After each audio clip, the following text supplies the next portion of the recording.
Hello everyone. Hi. I think I'm live. Should be live by now. I don't know. But I think I am. If so, feel free to tell me. This seems to look as if I'm live. Yes, I think so. Okay. Really excited for this stream, to be honest. I haven't done this in a live stream format. I kind of did this as a VOD, you know, as a recorded video. So this is a first. It's going to be an experiment. For everyone who's tuning in and who doesn't know who I am and what this channel is all about, I'm Dave. Hi.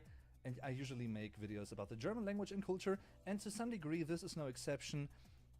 Even though this is pretty much a mixture, a merging, so to speak, of music, experiencing, exploring music together, you know, as an album listening party sort of, and also me teaching some German words and phrases and expressions along the way that are related to what we're listening to. So, Umberto!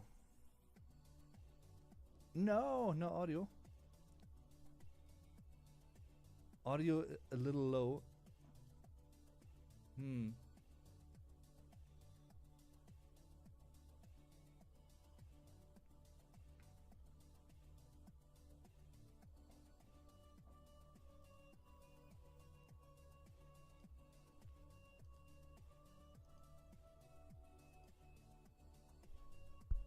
Hello, hello?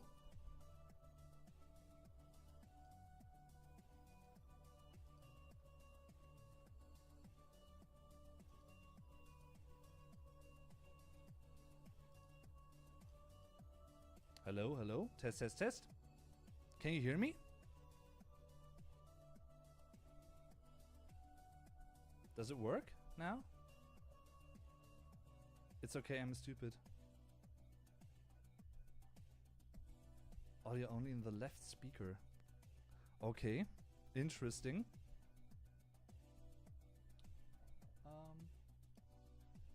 I think it should be fixed now. Now you should hear me in both speakers. I hope. And no worries, Umberto. No worries. Hey everyone. Hope this is better now.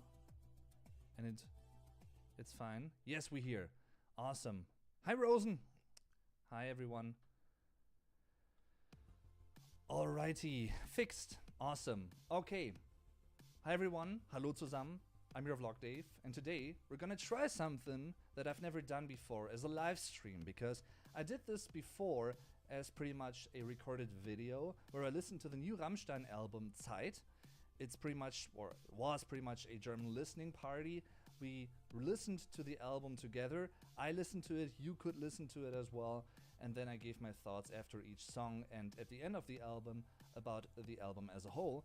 And today we're gonna do something similar. We're gonna try to merge the world of learning German and experiencing, exploring, reviewing music, reacting to music. Okay? So that is what I want to do here. Because to be honest, it was much fun to do that Rammstein reaction. And then I came up with the idea, you know, let's do it again. So here I am, here we are, and I'm happy that you guys tuned in. Hope you're gonna have fun with this. I'm gonna explain how this is gonna work in a moment, don't you worry, but for the first couple of minutes I wanna just, you know, wait until people tune in and then we can actually start this together. So I hope you will like this format, because I'm sure I will. Even though, I gotta say, this, as I've said before, is my very first live episode, so it's not gonna be perfect, I don't think, necessarily, but yeah, this is what I wanna try here. And if it works out the way I wanted to, I might do this more often, from time to time. So really looking forward to this. I love music. I love, helping people, understanding the German language a bit better, and, in many ways, shapes, and forms, so to speak. So this is a perfect mixture for me personally. So, Umberto has tuned in, and IB Flea, I think it is. Hi. And Joris Sturs, I think. Rosen213. Awesome. Which, by the way, I'm really, really happy that you guys tuned in and that you are interested in checking this out. This new format on my channel, this new video series, so to speak. Hope the music isn't too loud, but it's only gonna last for a few moments until I'm gonna switch over to what we're actually listening to today, which is the latest Ghost album, Impera. Oh yeah.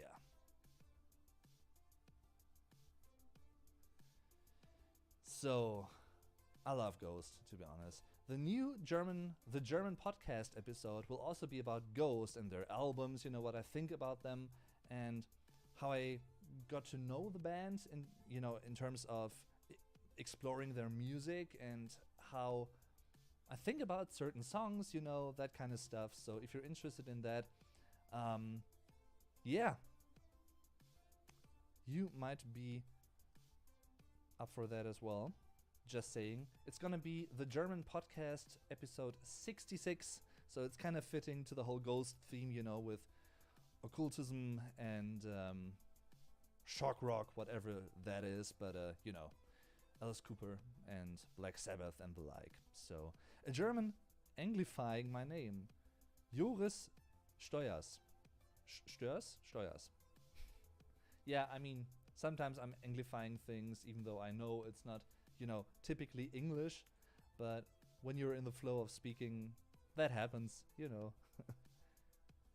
I loved your idea, by the way. Music is a strong motivation to learn languages. Yes, at least it was for me when I learned the languages that I know. By the way, Umberto, hope I'm pronouncing your name correctly. You were one of the guys that also motivated me and gave me the idea to do this. Not just with Rammstein, but also with other bands. In this context, for instance, with the band Ghost, because I've been in love with the band for quite, some time now. And, but really, really fell in love with them with this album. By the way, I might have to cough here and there because I'm not fully, recovered, so to speak, from my infection that I caught the other day. But it's getting better, so don't you worry. But just saying, don't think it's gonna be too often, but who knows? Who knows? Much better. Yes. I hope so. Okay, so let's wait 2.5 more minutes until 8:15 p.m. in Germany, that is. Like 2.5 minutes, and then we're gonna start. I'm gonna explain how this will work. Jay Cree, hi from Canada, hi from Germany, thanks for tuning in. And Mr. Keke or Kiki, I saw Ghost live in Finland. I saw them live in Germany pretty much 2 weeks ago to the day. Yeah, in Cologne. That was a freaking great show. That was such a great show. They surely, Tobias, Tobias Forge, the frontman and mastermind, they surely know how to act on stage, to interact with the audience as well. That is what I really appreciated as well. They did a great job at that. So I was really blown away. But I also, arguably got my infection there. So, yeah. Koguri. Is it Koguri? Koguri? I've seen Ghost. Hi. I've seen Ghost live a couple of weeks ago. It was wonderful. And I even got some of the mummy dust. Yes, me too. Let's actually get it real quick.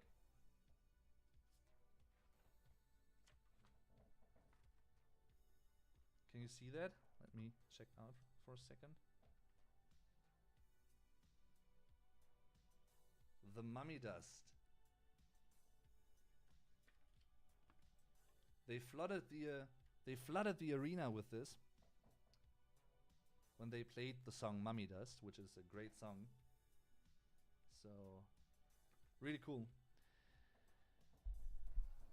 And I didn't catch that actually, but a friend of mine did, and they gave it to me, so that was very kind. And Bev Runs. Hi, hola, ¿qué tal? Muy bien. That's pretty much all the Spanish that I've left, you know, or that is left within me in a way, with the exception of una cerveza, por favor, you know, something like that, something that every German knows, you know. Did you see Twin Temple as well? Yes, they played before Ghost, and so did Uncle. What was their name actually?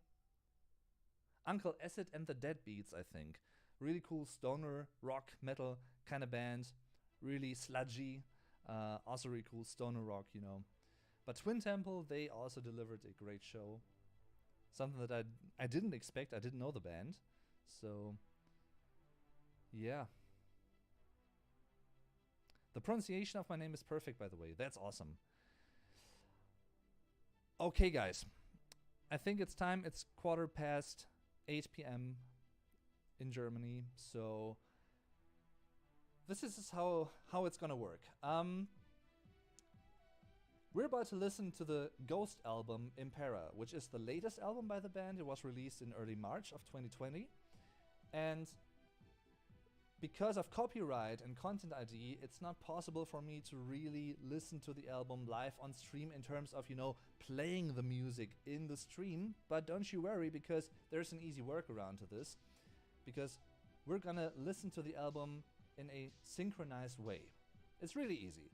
All you have to provide is pretty much a link to listen to the album, or you have to have the album open in a streaming provider, for instance, or on CD, however you want to listen to it.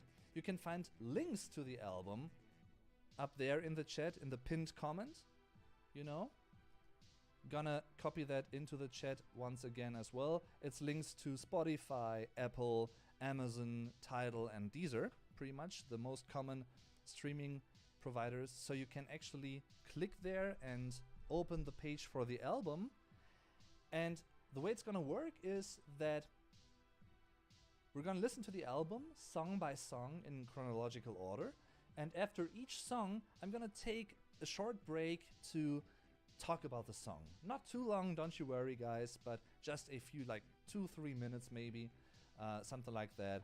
And then I'm also give my thoughts, my opinion, and what I think about the songs, and we can share our opinions. And of course, after we've listened to the album as a whole, the entire album, we're also going to talk about the album as a whole. So we're also going to have a full album review at the end of this, and to have, well, we basically will have a summary of that, you know, what we felt. Throughout the songs, I try to provide you with German vocabulary that is related to the songs, for instance, translations of the song titles and really obvious lines, you know, something like that. Lines that stand out in a way. Doesn't have to be the chorus at all times, but can be. So that is what I want to do. In theory, it sounds like a cool idea. I hope it will work out the way I think it could. So that is how it's gonna work. So what I'm gonna do now is switching scenes. Hi. It's me. And yes. One more thing, by the way, somewhat, hi, thanks for tuning in. I might be talking above the songs, you know, above the songs when they play a little bit here and there. I try not to do it too much, but I will mostly talk after the songs. So, very important, since I'm gonna talk about the songs after they've played one by one, I will also pause the play, you know, the playing of the album, which might be best for you to do as well. And you can see what will happen, because as you can see down here, you know, where the cursor is moving right now on screen, and there, oh, sorry, there, what song is playing at the moment, so you can tune in. And of course, down here, you can actually see where I'm listening to, or at which spot I am in the song. So you can tune in, you can try to synchronize yourself even when you have to pause, you know, in between. Shouldn't be too much of a problem. So, yeah. Brad Lee, hi. Thanks for tuning in. So, everyone, let's get to it, shall we? Once again, the pinned comment up there contains all the album links, you know, Spotify, Apple, and so on, if you want to join in. And I'm going to count in when each song is going to be played, you know, which when I'm going to hit play on the songs. So you can, or we can synchronize each other listening to the songs. That is pretty much the whole idea. You might be familiar with that concept from my reaction videos that I've done before. So yeah, will you take requests? I have friends in Germany who are a band you will enjoy. Maybe I haven't really thought about that too much yet, what I'm gonna do. But yeah, I don't know yet. I can't really say yes or no to that, but we will see. Okay, guys, hope you're ready. And one more thing, you might have read that in the video title. It's reaction/review, and that is because I already know the album. It's not going to be a blind reaction, but I haven't listened to the album as a whole in its entirety for 2-3 weeks now. So, you know, it will definitely be a refreshing experience for me. And yes, that is, I think, one of the last things I have to say. Have you heard Impera already? Yes, I have. Not too often though, but yeah. It's just me, or is it just a black screen? Fucking Hansel. Great name, by the way. I think it's just you. Haven't read that from anyone else yet. Maybe try refreshing, you know, hitting F5 or using another browser, maybe. By the way, a popular Brazilian channel about German has mentioned you. It's called Alemanizando. Oh, they have mentioned me. They are great. Yeah, I like them a lot. Awesome. Can you link me the video on social media, maybe, Umberto? Or, you know, write that as a comment later on under this video. That would be highly appreciated. I don't understand Portuguese, so I guess it's going to be hard for me to know what they say. But yeah, I like them. We're in touch through Twitter, for instance. Okay, so Tiffany, by the way, hi there. Thanks for tuning in. How are you doing? Okay, guys. One last thing. I'm going to post the links to the album into the chat, maybe every now and then while I'm doing this. Howdy, how are you? I'm doing better than I did last week and the week before because I was infected. I'm still, you know, recovering from that, still coughing here and there, so I might cough here and there. I can't edit that out because it's live, you know. We're doing it live in a way. So, let's get this going, everyone. You have a black screen as well. Yeah. Maybe just try refreshing, because on my end it's fine, you know, everything looks fine. So, gonna put everything here. I prepared some translation work for you guys beforehand, so I'm gonna put that into the chat. Let me just check real quick, and then we can start.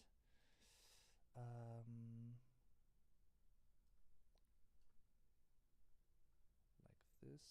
Chat in neuem Fenster öffnen. So. Where is my... There it is.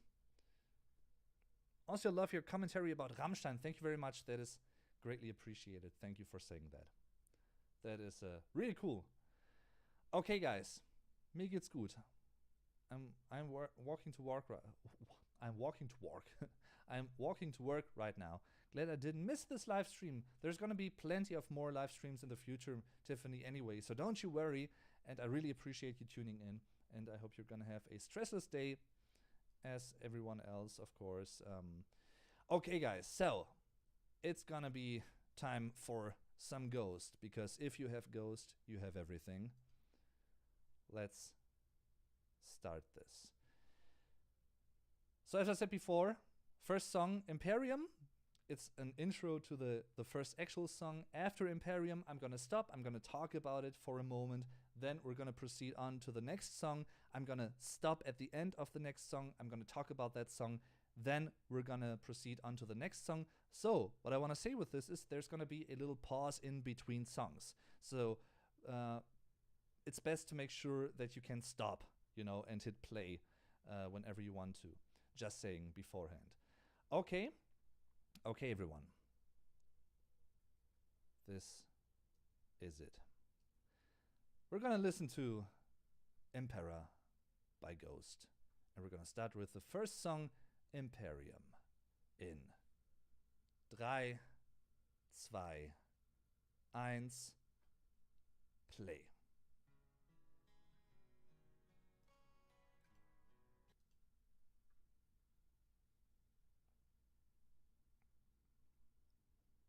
Love the production of the album.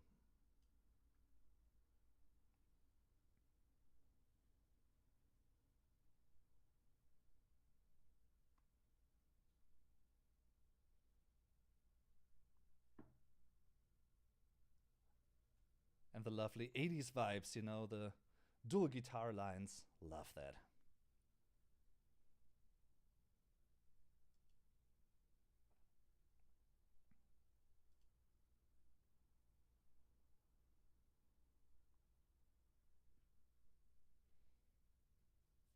It's really building slowly, building anticipation as well. Da, da, da, da, da, da.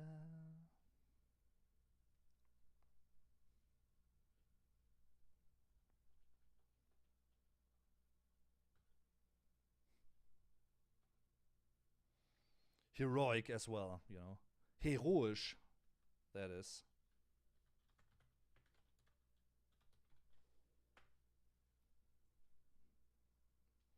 Similar to Master of Puppets in a way, yeah, similar quality.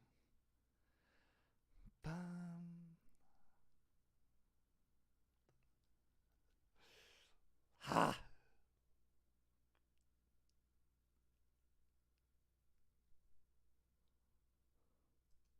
Okay, and pause. So, Imperium. It's pretty much a German word, if you will, because in German we also use that term.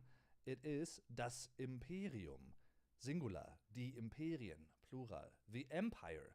So it actually is a German lesson in its own right, if you will, It's really cool.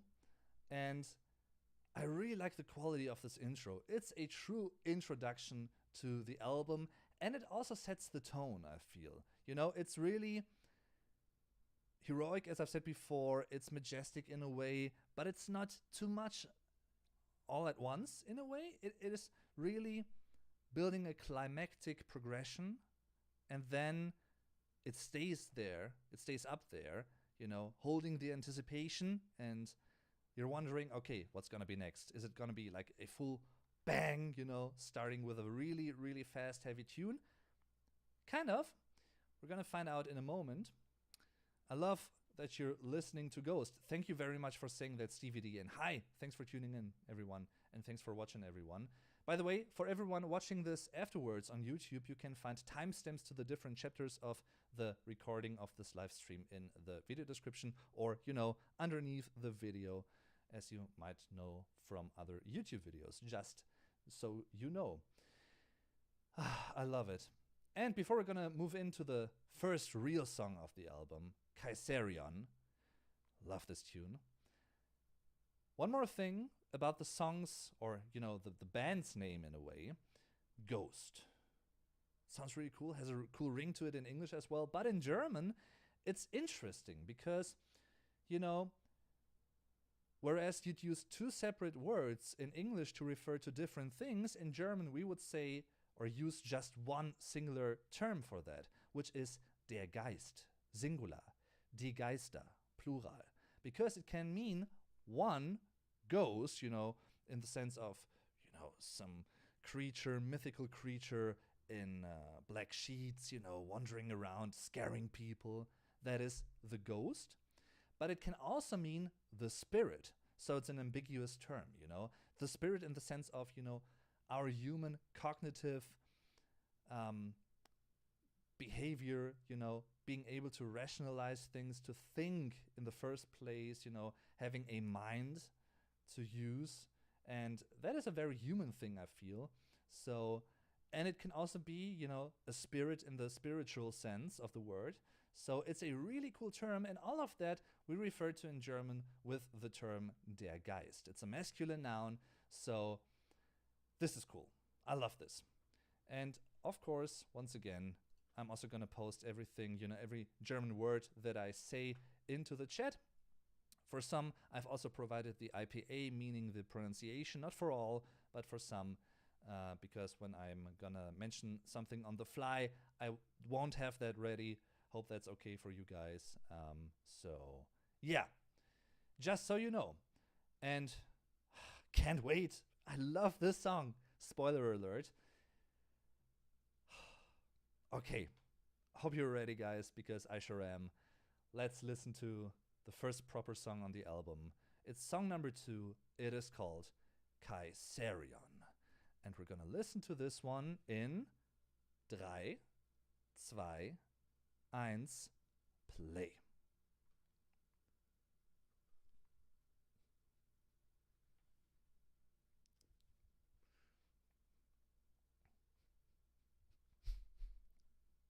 I love the heavy hit and the hi-hat pattern.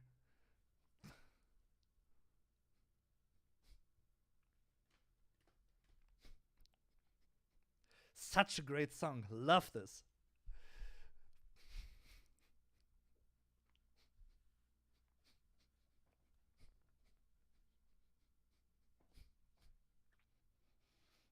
And I have to be careful that I'm not gonna sing along. Kaiserion, a prophecy told. We're building our empire from the ashes of an old Kaiserion. The hook lines in this song are really phenomenal.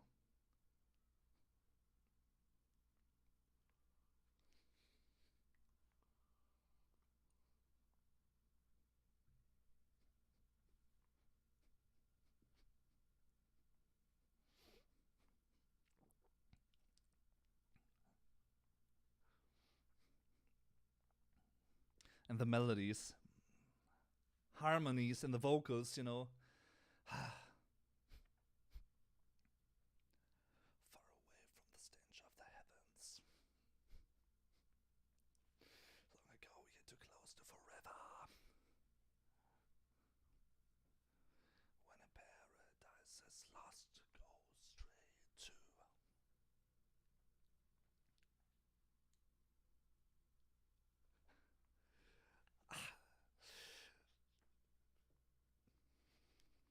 Kaiserion.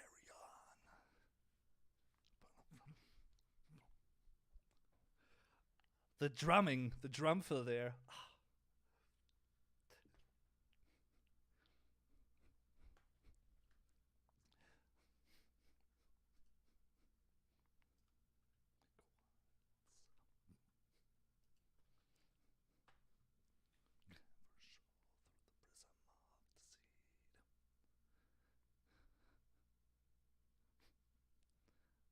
Yep, agree somewhat. Spot on. When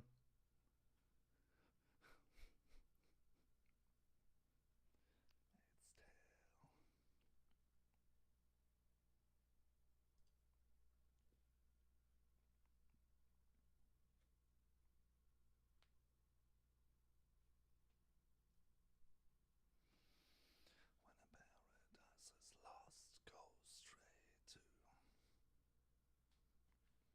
And this little breakdown bridge section, you know.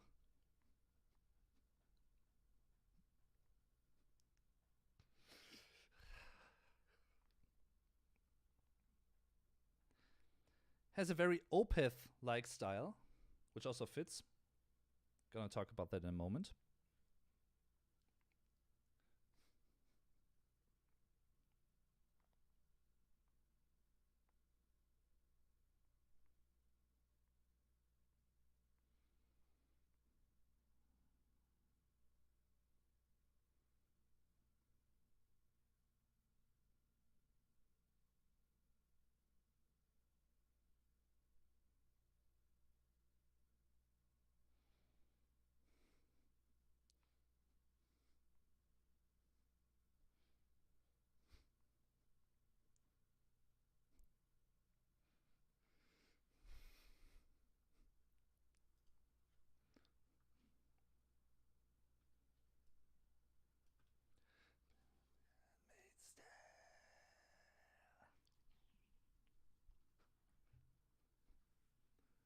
Far away from the stench of the heavens. When a paradise is lost, go straight to from the stench of the heavens. Long ago, yet close to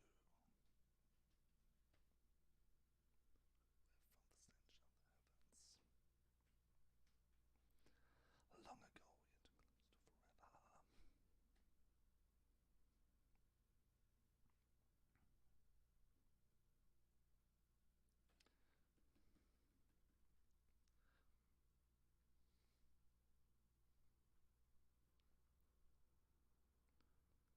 And stop. Wow. To be honest, guys, and I, said this before, I think somewhere else. Kaiserion to me is one of the best rock/metal songs of the past few years. Period. It has so many great character traits, great characteristics. The arrangement is cool. It features details, but not too many details to be, overload with little details here and there. So they did a great job at that. The production, by the way, is really, really good. I think this album has a great production. How they interact, the guitars actually, how they interact with each other, different harmonies in the guitars, but also the vocals, something that is very strong in Ghost's music anyway, not just on this album, but also on previous albums. So the story of it is really interesting, yes. By the way, German mode activated for a moment. Kaiserion, of course, it triggers the German within me, the inner German that I have and am, in a way, because, of course, it reminds of the German noun, der Kaiser, singular, die Kaiser, plural, the emperor. So Kaiserion, there is a certain German connection there, I guess you could argue. It's der Kaiser, yes. This is the noun. You can find it in the chat right now. Such a fun song with such a dark story behind it. I always feel a bit bad for enjoying it so much. Yeah, same here. But the music. Love this. The first time I listened to the song, I can vividly remember that I was, heading for a stag party. I was waiting for the train to arrive at the train station, and I listened to the album for the first time. It was pretty much like a day after it came out, or was it the day it came out? March 12th? Maybe. And wow. I remember standing there waiting for the train, and I couldn't, I had to keep myself back from, doing too much air drumming and playing air guitar, and, because it's so captivating. And this is such a great quality of Ghost and many of their songs, including this one especially. Kaiserion, what a great, great, powerful start into the album. So What's interesting is that, as far as I've read, because I've prepared a little bit for this sort of stream, according to Tobias, it pretty much is a song that is, it's about erecting something new, but without having understood, or someone destroys to erect something anew, pretty much, getting rid of the old system and erecting a new system, but they didn't really understand what they wanted to destroy in the first place. They just had the urge to destroy and to do something else, something different. And I think it's also about Hypatia, which is also what the chorus, the choir is singing in the chorus. Might be hard to, comprehend in a phonetic way, but they are singing that, in fact. And Hypatia was a philosopher in ancient Alexandria who got murdered by Christians in the Caesarium building. Pretty much Caesarium, Caesarion, kind of related there. Because she, Hypatia the philosopher, had pagan beliefs and someone who believed in science, So she was actually murdered for believing in science. And it's a story that seemingly happened long ago, but I guess to some degree, in some other ways, we can find something like that in these times as well. So I feel it's a great, great tune. And of course, one of the lines that really stood out to me is "Long ago, yet too close to forever," which in German could be "Lange her, allerdings zu nah dran, ewig her zu sein." Long ago, yet too close to forever. Lange her, allerdings zu nah dran, ewig her zu sein. So, yeah.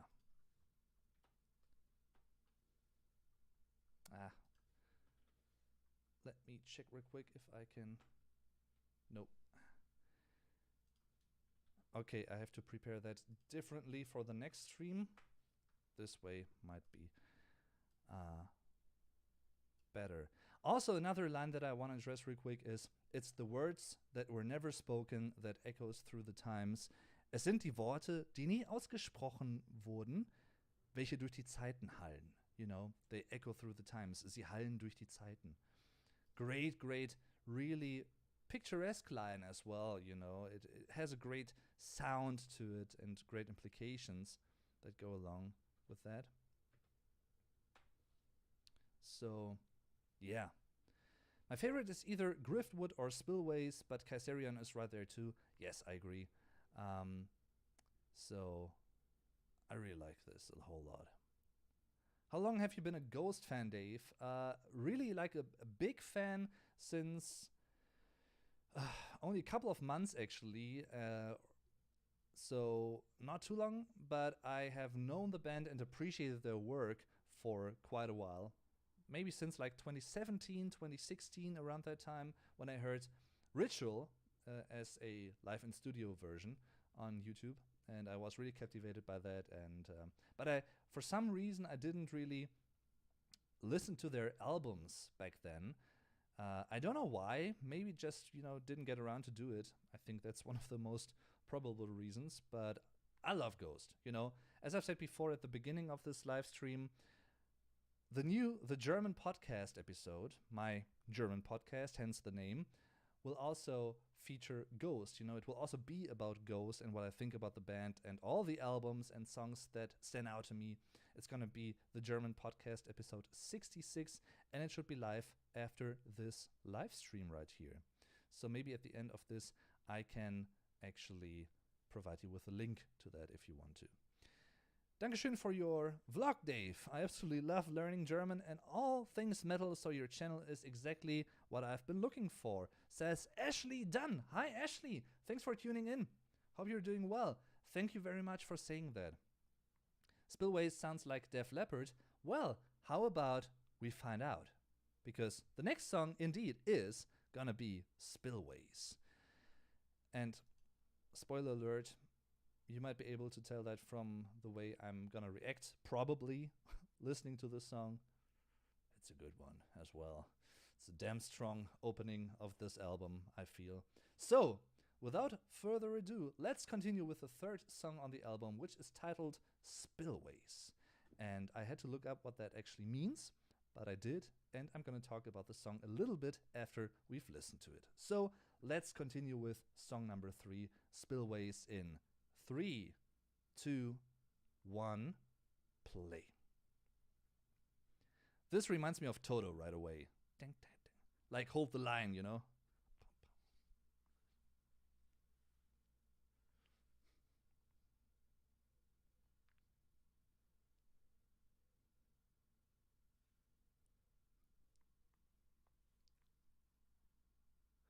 Ah, the choir, you know?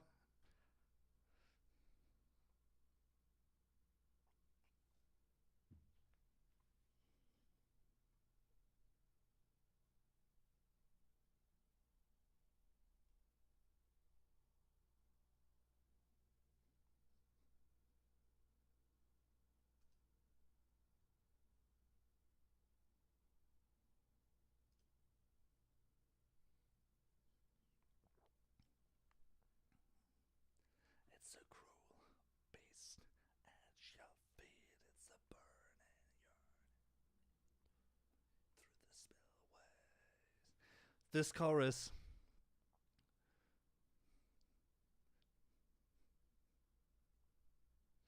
I also like that his voice is very raspy in this one.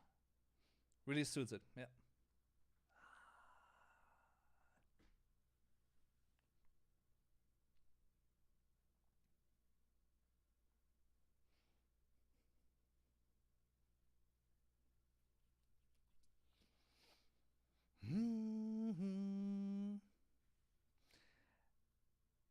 You know, and the chord changes in this one.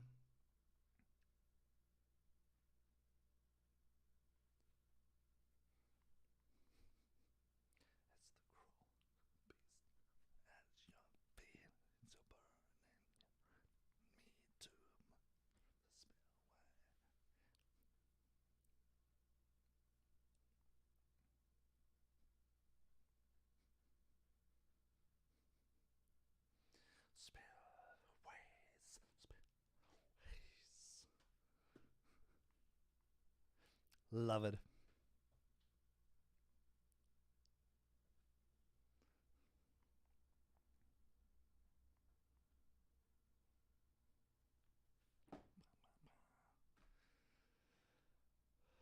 It's the cruel beast at your feet. It's your burning yearning, need to bleed through the spillways.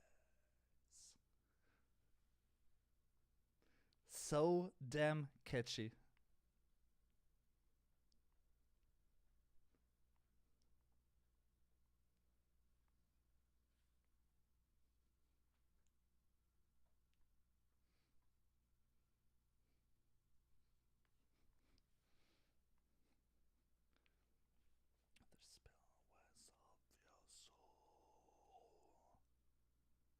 And stop.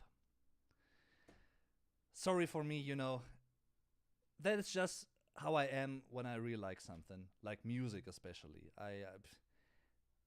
I just breathe music in a way. It might look strange, especially when when you watch this video without synchronizing it with the album and listening to the album. It might seem very strange. I know that, but I couldn't care less, to be honest. It's an album listening party, and I'm having fun.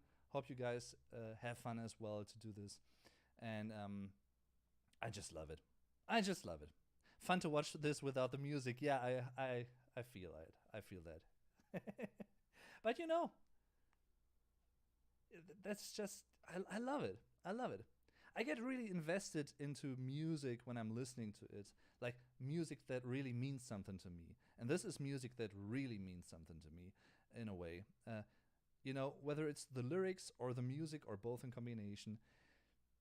I often, you know, if you could see me all day long, you know, when I'm here at home and I'm listening to music, I'm frequently, often playing along, you know, air drums or something like that, or also singing along to many songs.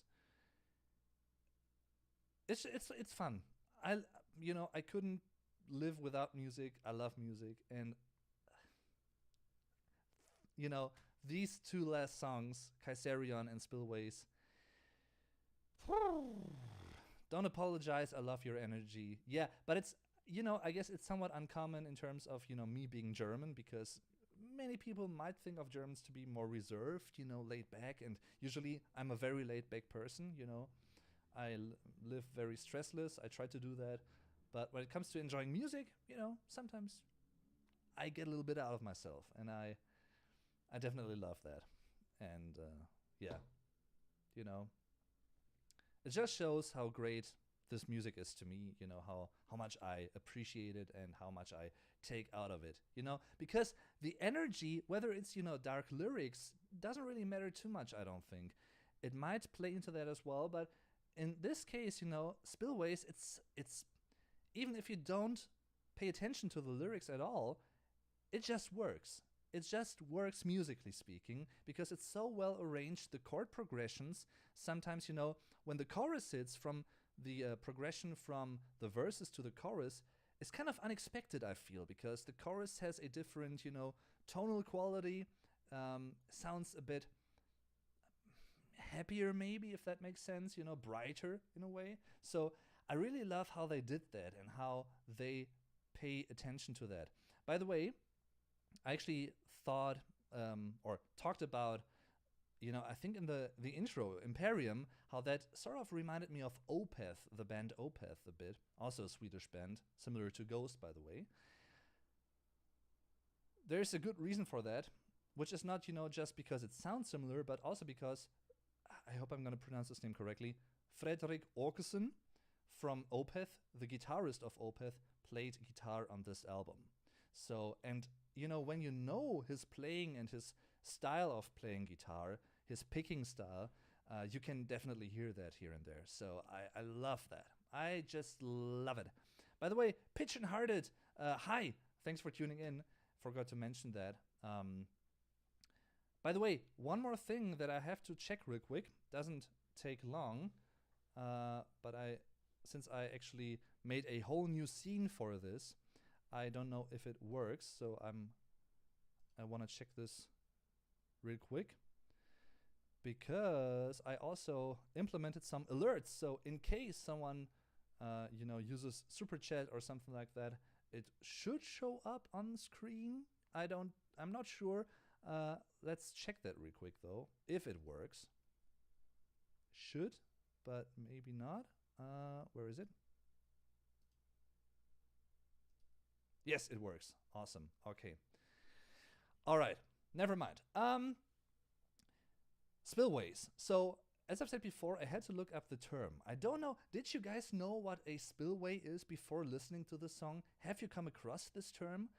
To me, it seemed kind of, maybe even a technical term, I don't know. I don't know. Maybe we all don't know. Who knows? And I had to look this up. And,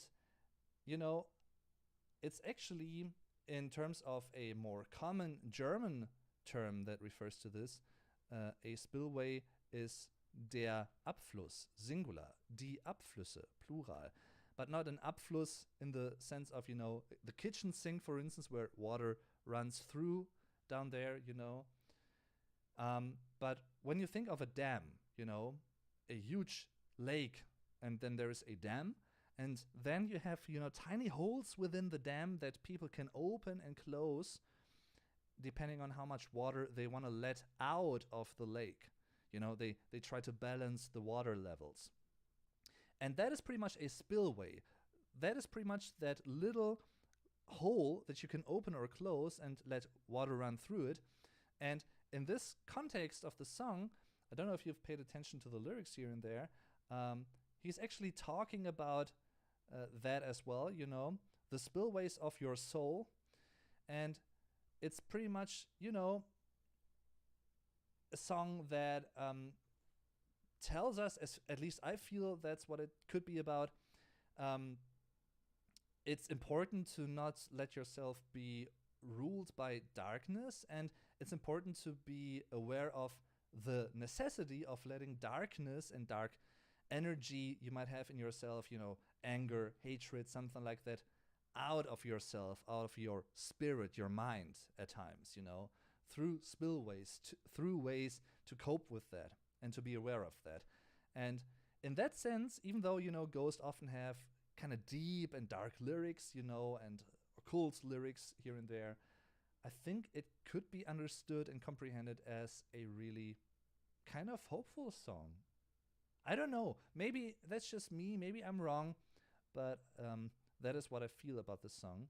So, it's the cruel beast that you feed. It's your burning, yearning need to bleed through the spillways of your soul. Those are the lyrics. And that actually translates to what I'm just gonna say in a moment. Because it translates to: Es ist die grausame Bestie, die du fütterst. Es ist dein brennendes, warnendes Bedürfnis zu bluten durch die Abflussrohre deiner Seele.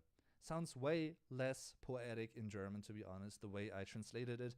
And of course, I used a literal translation so you guys can actually learn what this is all about and understand the wording in the best way possible, hopefully. So I'm just gonna type in the lyrics into the chat.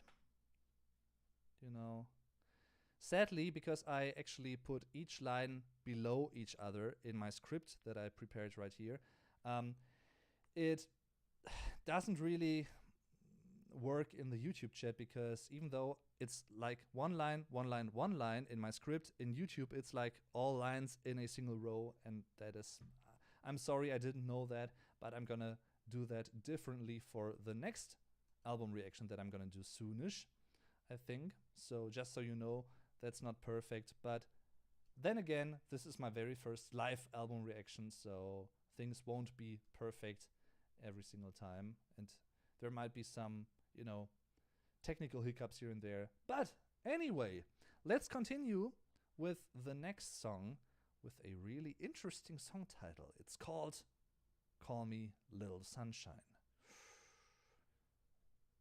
Who wants to be called Little Sunshine, though? Let's find that out, I think. But before that, Somewhat says, I think Ghost isn't actually a dark band. I think it's more like a cautionary tale about satanic stuff, like a group of traveling performers would do hundreds of years ago. I think that's a good analogy. Yeah. I think many people actually get Ghost a bit wrong, because at first glance they might think they are a truly satanic band, whereas in fact they aren't, because they talk about the devil, but they use the devil in the sense of, it being a character with lots of wit. Not the biblical, religious devil necessarily, but the devil, as a really smart, outsmartening, witty character that tries to achieve their plans, And therefore it could be an analogy and an imagery for people that also try to do that in our everyday lives, politicians or other people that try to have control over us, over certain people in certain ways. So that is what, to me, what Ghost is all about. So let's listen to the fourth track on the album, which again and still is called Call Me Little Sunshine. We're gonna listen to it in 3, 2, 1, play. And this beginning is very Ghost-like in terms of, prequel or Meliora. A bit darker, more mysterious. And also kind of reminds me of Metallica, which I dig. But this song also has some, sequences that remind of Queen in a way. Very groovy, yeah.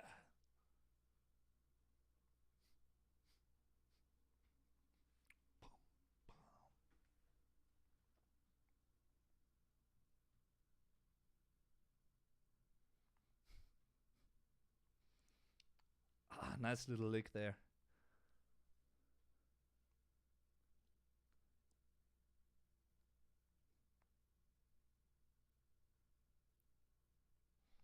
And his singing definitely has improved.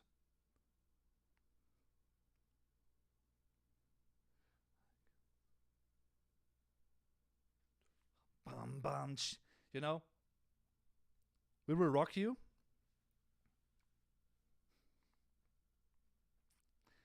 That alone is so catchy.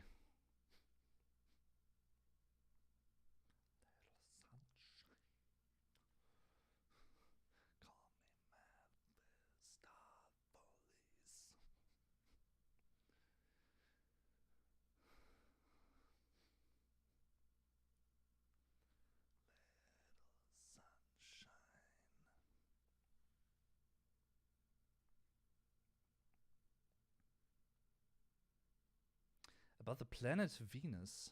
Mm-hmm. Yes, Umberto.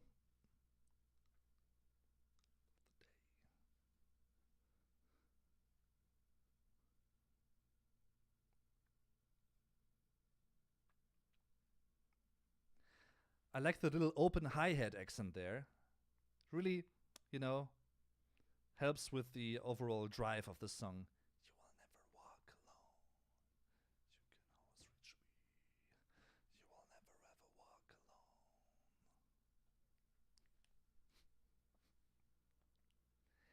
Little sunshine. Ah, love this. He has a very, nasal way to sing that. Sunshine. Very sharp. Love that.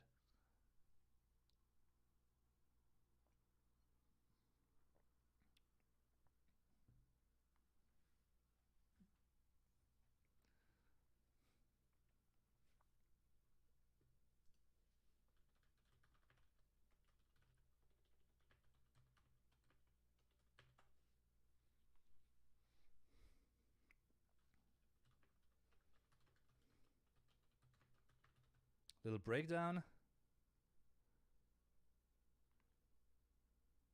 This is so captivating.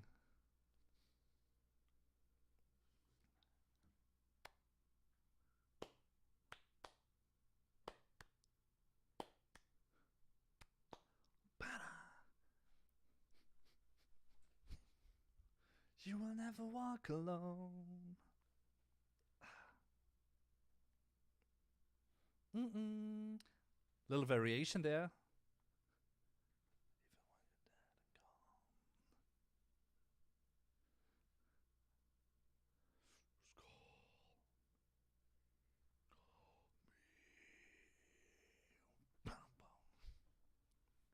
Love that building there. That build up.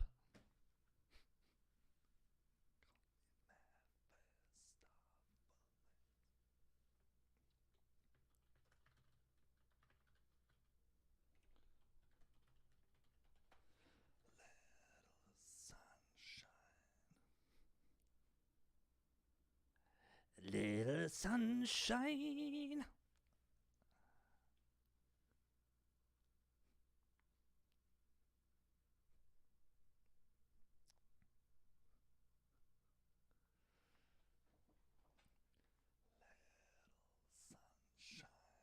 Bum bum.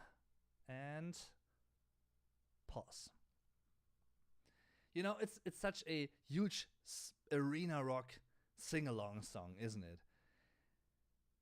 I guess, and that the same thing might be true for the next song we're about to listen in a moment. I guess some people, maybe especially older Ghost songs, might rather dislike that sort of, big stadium, clap along, Queen, We Will Rock You like approach. I love this. I dig this. It is more poppy. Yes, it is, but that doesn't have to be a negative thing per se. If poppiness means that, if it's, let me rephrase this. If something is poppy, but not, in terms of having a worse arrangement, a worse musical quality, musical melodies, harmonies, the arrangement, lyrics, if all that still is on a high level, it can be as poppy as it wants to be. To me, that doesn't matter. I don't think in genres necessarily. Of course, it's easy to mark certain things. You know, if I were to explain Ghost in terms of genres, I would say they are a rock slash hard rock slash metal band. Sometimes more of the former, sometimes more of the latter. Sometimes even a little bit proggy. For instance, in Kaiserion, that bridge part. Um, but sometimes also poppy, you know, pop metal. Dance Macabre, you know, from the previous album. Dance Macabre is it's pop metal at its finest. And does that make it bad? Worse than other songs? No. It's just a different approach. And to me, this totally works. But at the same time, I get when people rather dislike this side of Ghost because they are more in for, you know, what they played on Opus Eponymous on the first album, which was really dirty, raw, doom rock metal, like Black Sabbathy and that kind of stuff, early 70s, you know. I get that difference. And I like both, but honestly, I prefer this type of Ghost.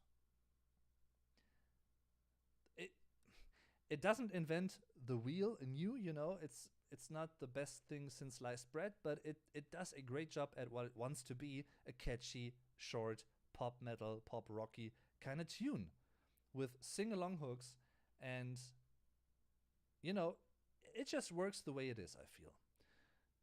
In my opinion, these songs are the weakest ones of the album, but still are good songs.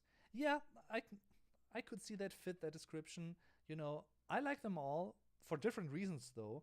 But definitely this one and the next one we're gonna listen to in a moment are the most, you know, poppy ones on the album, I'd say. So definitely. By the way, the song title here would be Nenn mich kleiner Sonnenschein in German. Call me little sunshine, nenn mich kleiner Sonnenschein. You know, for der Sonnenschein, which is sunshine. Sunshine. And, you know, of course, the song also makes use of the devil as a witty, you know, persona, basically. And the devil in German is der Teufel. Singular, die Teufel, plural, the devil. And in this case, Mephistopheles. I love that they use different names for the devil, such as Lucifer, you know, Mephistopheles in this case. The beast with many names, quoting he is. Great song by the band. And this song is such an Ohrwurm, I feel. Der Ohrwurm, the earworm, translated literally, which means catchy tune, you know? It's the sorry. It's the German term for a catchy tune, der Ohrwurm, the earworm. Don't know why we speak of der Ohrwurm, the earworm. Maybe there are earworms out there, real ones, I don't know. And of course, you know, let's just talk about the two outstanding lines. You will never walk alone, you can always reach me, you know. Translated, those mean something like, du wirst nie alleine gehen, in the sense of you will not be alone. Du wirst nie alleine sein. And the second one would be something like, du kannst mich immer erreichen, you know. Du kannst immer mit mir sprechen. You can always talk to me. You can always approach me, you know. Du kannst mich immer erreichen. So, that's that. It's so cool, you know. I don't know what the song is about exactly, but to me it definitely is. The devil is tempting to get control over people and to manipulate them for their own meanings and plans, and they are minimizing their dangers and their influence by, you know, suggesting that people should just refer to them as a little sunshine, which is, you know, it sounds really happy, peaceful, especially innocent, unschuldig, that is. So that is what I get out of the song. Adieu vibes. Ja, kinda. Unschuldig, innocent. So, yeah, great song once again, albeit being way more poppy, pop metal, pop rockish.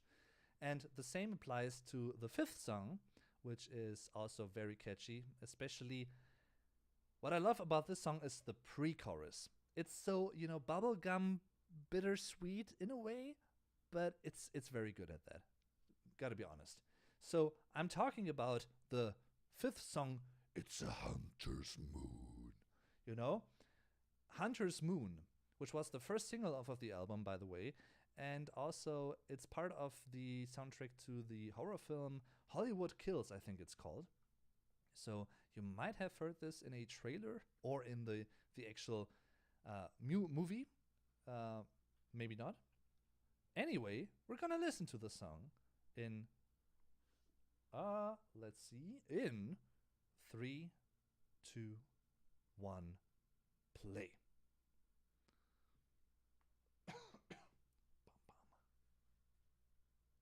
Just the bass drum, and the toms.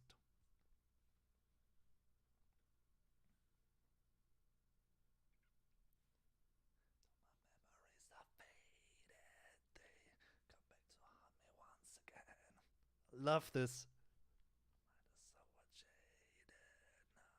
It's time for me to strike again. Tonight, it's a hunter's moon. And it's a really unconventional chorus in a way, the way it works rhythmically speaking. And this little fill right here. Just a great detail. Now my memories are faded. They come back to haunt me once again. Jaded now. It's time for me to strike again. Tonight, it's a hunter's moon. Yeah, ABBA vibes, yeah.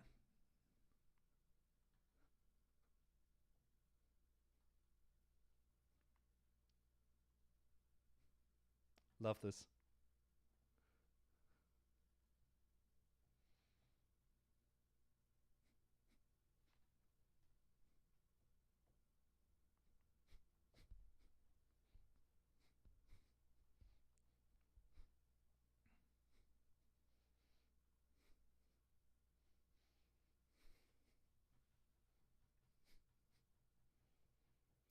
Once again, the choir, making it sound more majestic.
And pause.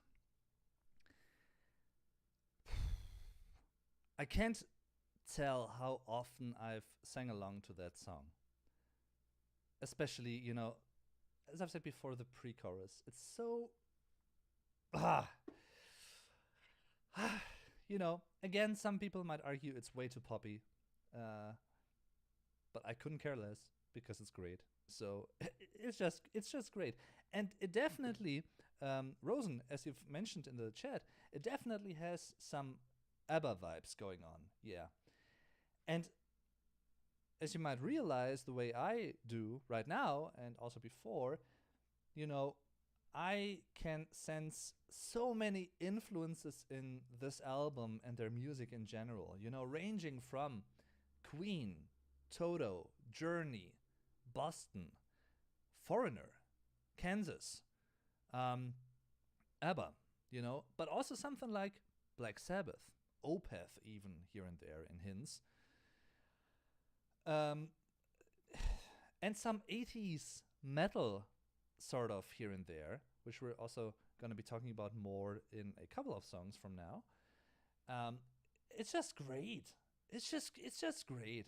You know, the mixture, you can hear the influences, but it's not, you know, they pretty much adopted that one by one. It's pretty much still Ghost, so they also added their own distinct, you know, ingredients, if that makes sense, if you will. So I think they do a great job at that. It's not just, you know, copycat going on, and they rather pay tribute. And there's a huge difference between someone who pays tribute and someone who is a copycat. Sometimes, you know, that is a very thin line, which to walk it might not be too easy to balance that. But I think in terms of this album, especially, and in terms of Ghost in general, yeah, pretty much flawless. You know, it's, once again, it's catchy as hell. Does that make it bad or worse than previous Ghost tracks? No. Not in my book, at least. I get when people think that, and I can definitely understand that criticism, but doesn't apply for me, to be honest, you know.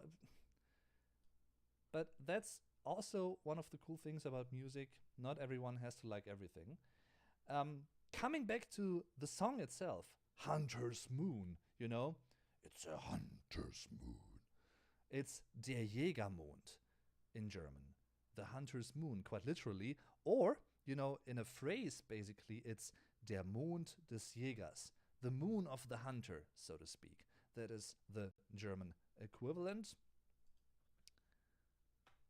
Wie heißt denn diese Band? Hi, Brian!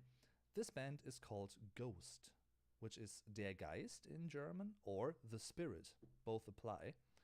The Geist in the sense of the ghost, you know, with the white sheets scaring people, and the ghost in terms of der Geist, you know, or der Geist in terms of the spirit, you know, the human mind thinking, rational thinking, that kind of stuff, but also in a spiritual way. And this band is pretty much rock / hard rock / metal with some 70s, 80s influences, especially in this one, but also in the previous song that we listened to, Call Me Little Sunshine, and in upcoming songs we're about to listen to in a moment. I love the implementation, so to speak, of the organ and of keyboard licks. I love this. You know, it's sometimes it's more obvious, sometimes it's more subtle, but it's pretty much always there. It's a huge part of the sound of Ghost. So I love this. Definitely. This was also the first song that I've heard off of the album. It was the first single, as I've mentioned before. And I liked it immediately, but I immediately also thought, you know, oh, some people might dislike this because it's kind of poppy, you know. It is more poppy than many other previous Ghost songs, but just works. Sorry. So, though my memories have faded, they come back to haunt me once again. That means, obwohl meine Erinnerungen verblasst sind, kommen sie zurück, mich erneut zu verfolgen. You know, that would be the German way to say this. Obwohl meine Erinnerungen... Sorry. That's live. Obwohl meine Erinnerungen verblasst sind, kommen sie zurück, mich erneut zu verfolgen.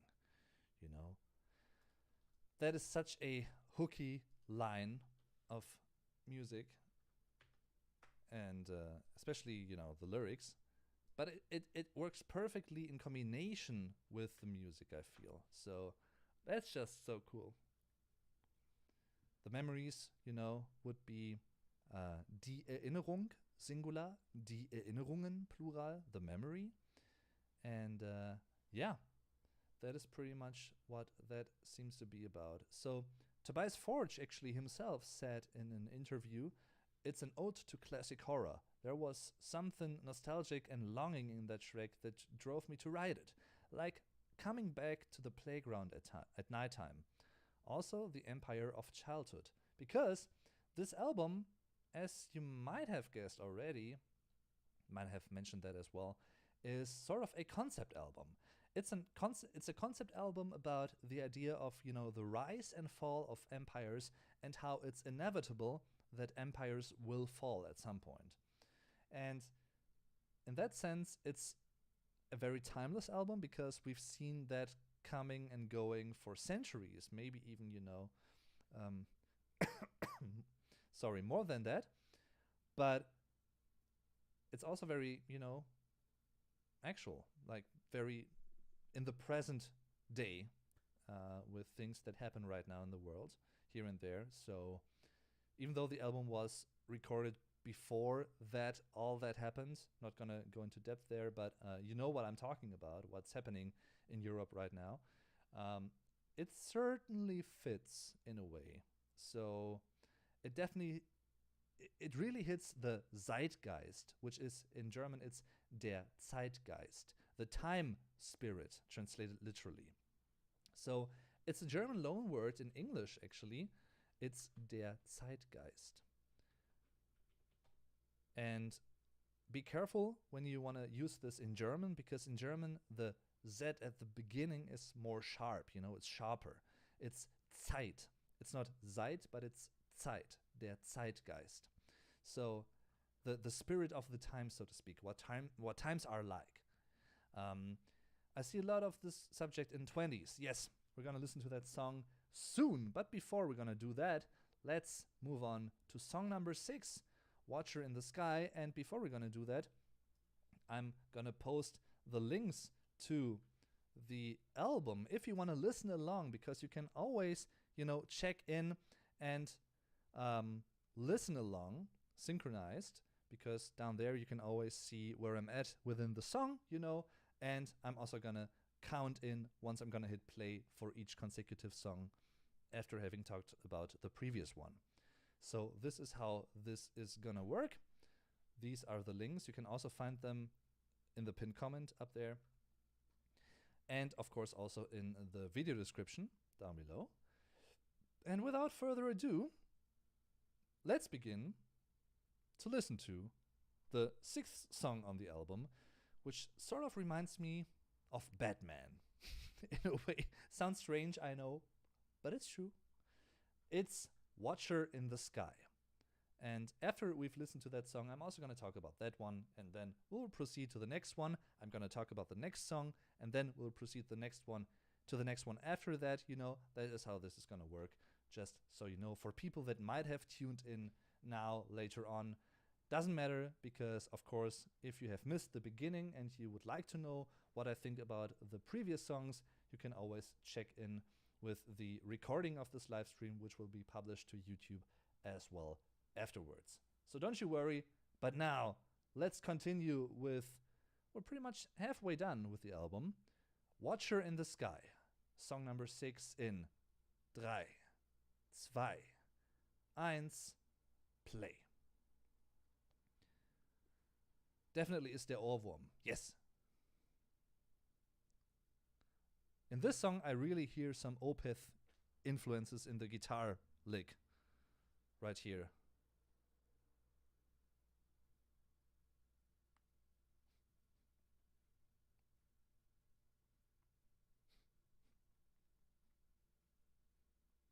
And this is very 80s metal sounding, I feel. Love it.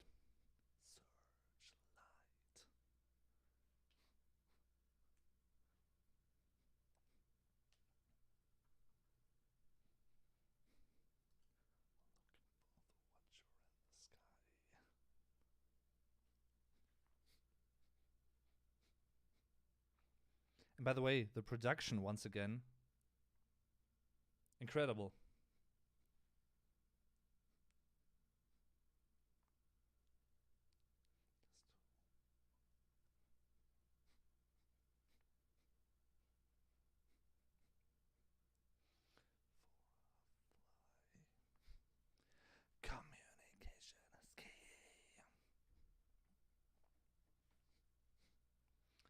I love this little ending riff there. Da-da-da-da-dum.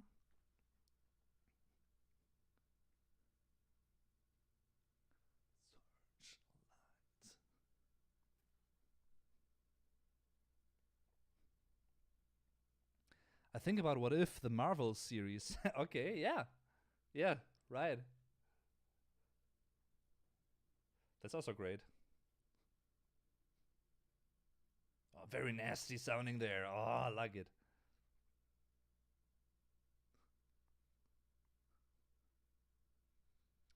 This sounds more gritty, definitely.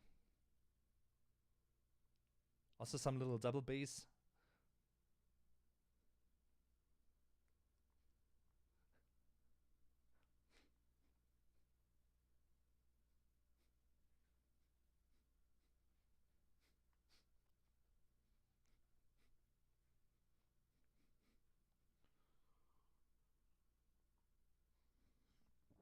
And the little trilled R there. Rotting. Hi, Eric. Hi.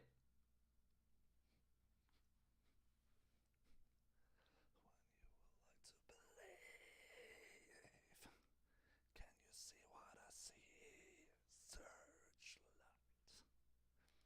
Looking for the watcher in the sky.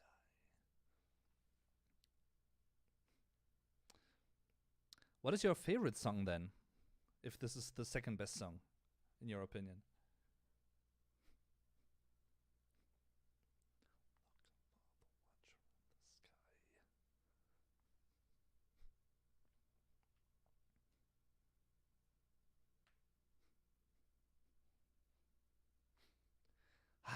Nice little break.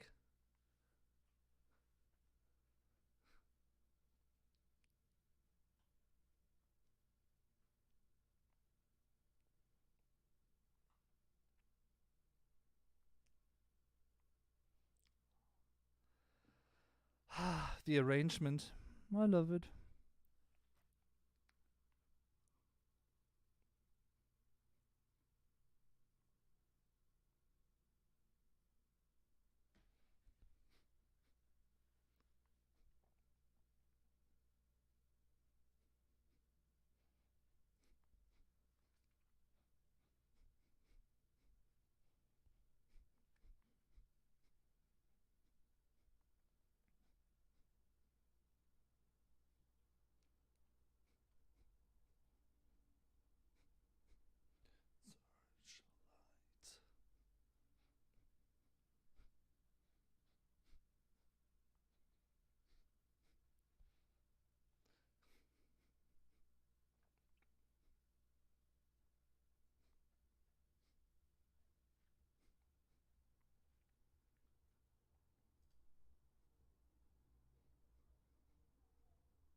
And this is very old school as well. Like, fade out. You don't have that too often anymore these days, I don't think. So it's more to the vintage flavor of what Ghost often have in their songs and their sound.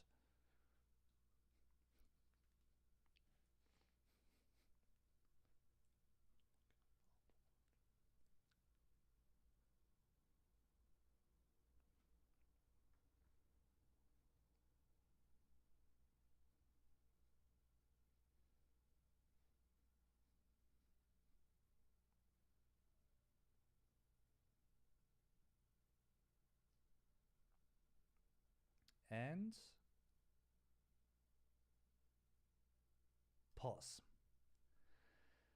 So, if I had to name a single criticism about this song, is that maybe the fade out is a little bit too long. It could have been a bit shorter and it would have also delivered the message. But I don't mind, because Searchlight, looking for the watcher in the sky, that, Searchlight, that is really, really catchy. Once again, I keep repeating myself, but it is what it is. You know, just gonna say it out loud. it is a damn catchy, modern, yet also sort of vintage flavored rock, hard rock metal album. You know, sometimes more, yeah, more rock, sometimes more metal. For instance, in the next proper song, I have to say, it's definitely more metal than rock. But yeah, I just love this. And you know, um, Umberto actually said, I think about What If, the Marvel series, when he listens to this song. Yes, I could see that fit as well, which is, by the way, a great series, I think. Great show. Love that. Um, and yeah, I keep thinking of Batman, you know, and the searchlight, you know, shining into the sky, um, looking for the Watcher, aka Batman, to help people, to help Gotham in a way. And I think that the fade out is too long because the song is the end of the side A of the. Oh, that makes sense. Yes, that makes sense. That's why the next song sounds a lot like an intro. Yes, I kept hearing that in interviews that I watched with Tobias Forge, the mastermind and the singer of the band. He very much thinks in terms, you know, compiling an album, he thinks a lot in terms of LPs, you know, side A, side B, maybe like 4, 5, 6 songs on one side, and then, you know, switching the sides, and then you have side B. So this totally makes sense. Never thought of that actually that way, but yes, it definitely works. And in that case, I can definitely see that fit why he did that, why he decided to go with that long fade out. I mean, it's great, you know. Once again, it's a very, very catchy chorus. Uh, very simple in a way because there's not much going on lyrically speaking, but there doesn't have to, you know, because it gets the message across. And if you get, or if you can get a message across with just a few words instead of using many words, maybe that's even better, you know, because it saves time and it's more, you know, on point if you want. And I know you want. So, yeah. What's interesting about the German translation of this song is that you can translate it in two different ways. And that has to do with the term watcher, the noun watcher. You know, because watcher in the sky could either translate to Beobachter im Himmel, observer in the sky, or Wächter im Himmel, guard in the sky. You know, both work because you could translate watcher to both those terms. They are sort of related, semantically speaking, meaning in terms of their meaning, but they don't have to be. So that is really interesting. That is what I actually, noticed here. So, gonna post that into the chat real quick for you guys.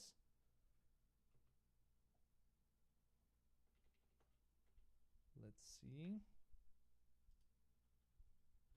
That is the first one.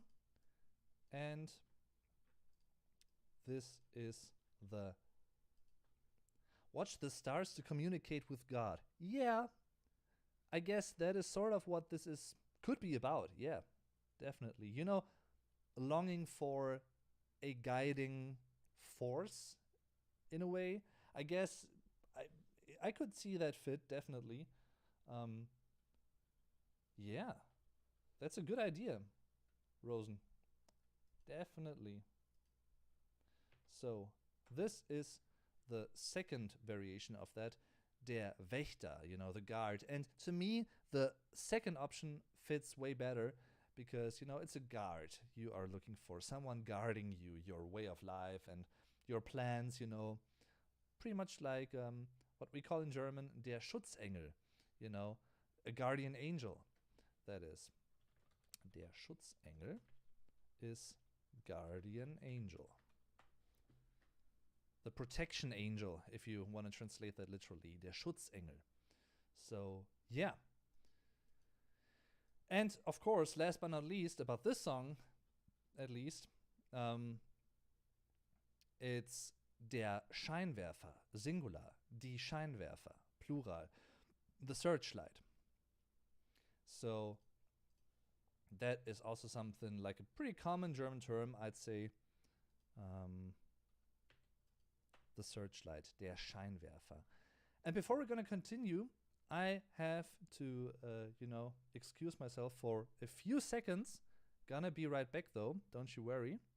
And after my little peeing break, if you will,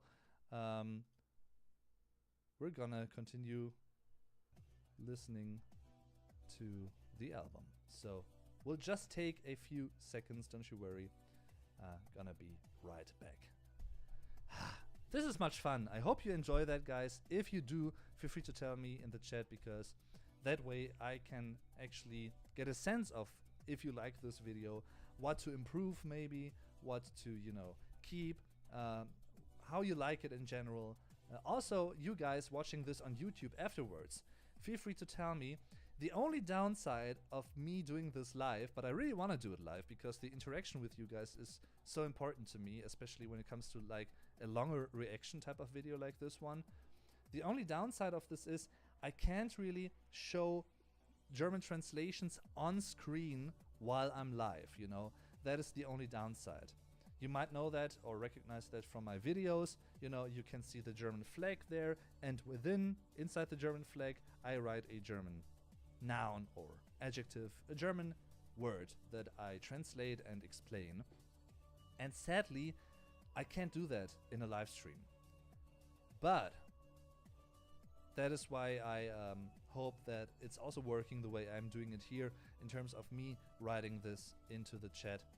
And of course, all you guys can also see the chat afterwards live when things were written. So that should also work just fine, hopefully.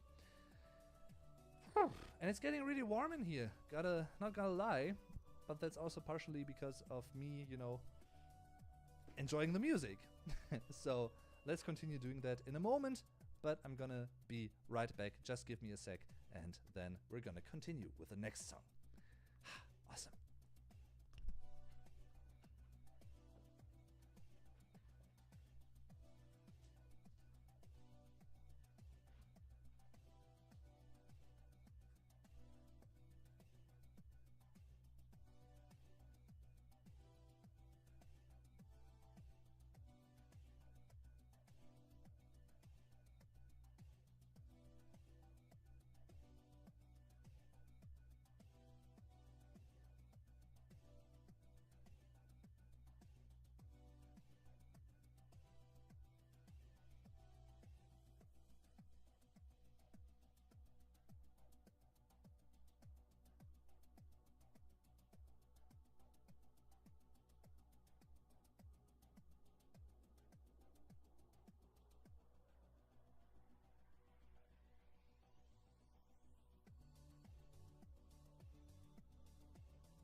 Okay. Man, I'm loving this format. I will write some suggestions in the comments of the video later in order to not pollute the chat. It's okay, you know, that is totally fine. Feel free to suggest things to me. I can't promise anything, you know. I can't promise that I'm gonna get to, you know, every single thing, because it's also down, you know, in a way, of course, down to me, what I am kind of into, what I could be into. So that is also something that, yeah, please keep that in mind, so to speak, you know. I'd like you to ask you to keep in mind, but I love this, you know. There's a high chance I might do something here and there when it's like rock, metal, something like that. But I also listen to other styles of music, so not just that, but those are my two favorites, definitely.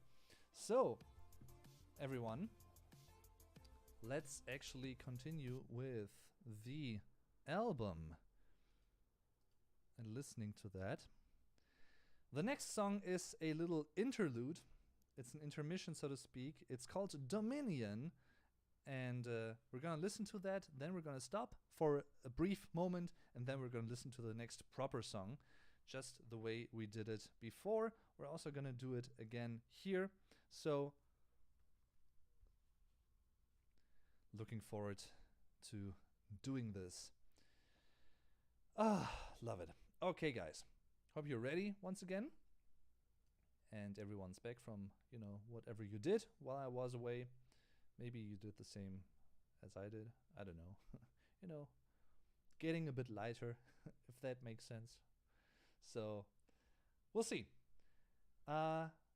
Next song, a little interlude called Dominion. We're gonna play that in 3, 2, 1, go.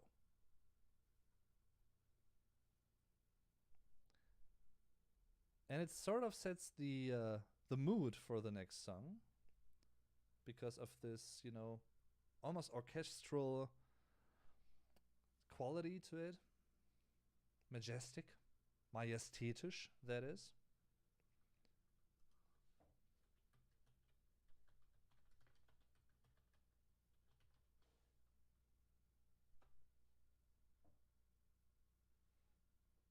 Majestätisch. And it leaves you questioning, okay, what does this lead to? What's gonna follow up here?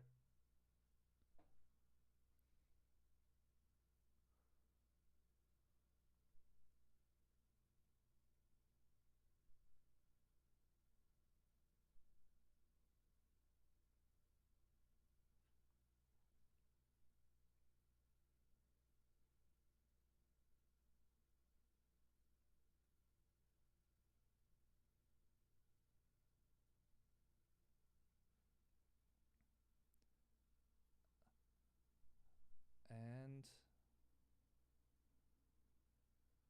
stop. Okay, so this was really calm, wasn't it? You know, very mellow in a way, very soothing. Kind of nothing quite like the sound of the brass section of the orchestra playing some ominous tunes. Yes, that is one of the reasons why I really like the soundtrack to the video game Medieval. If you're familiar with that, Sir Daniel Fortescue, you know, the skeleton knight fighting against Zarok, the evil sorcerer, was a PlayStation 1 game, and then was remade for PlayStation 4, I think 3 years ago, something like that. And that has a great soundtrack, very Tim Burton-like. So definitely some of that in this one as well, in this interlude, Dominion.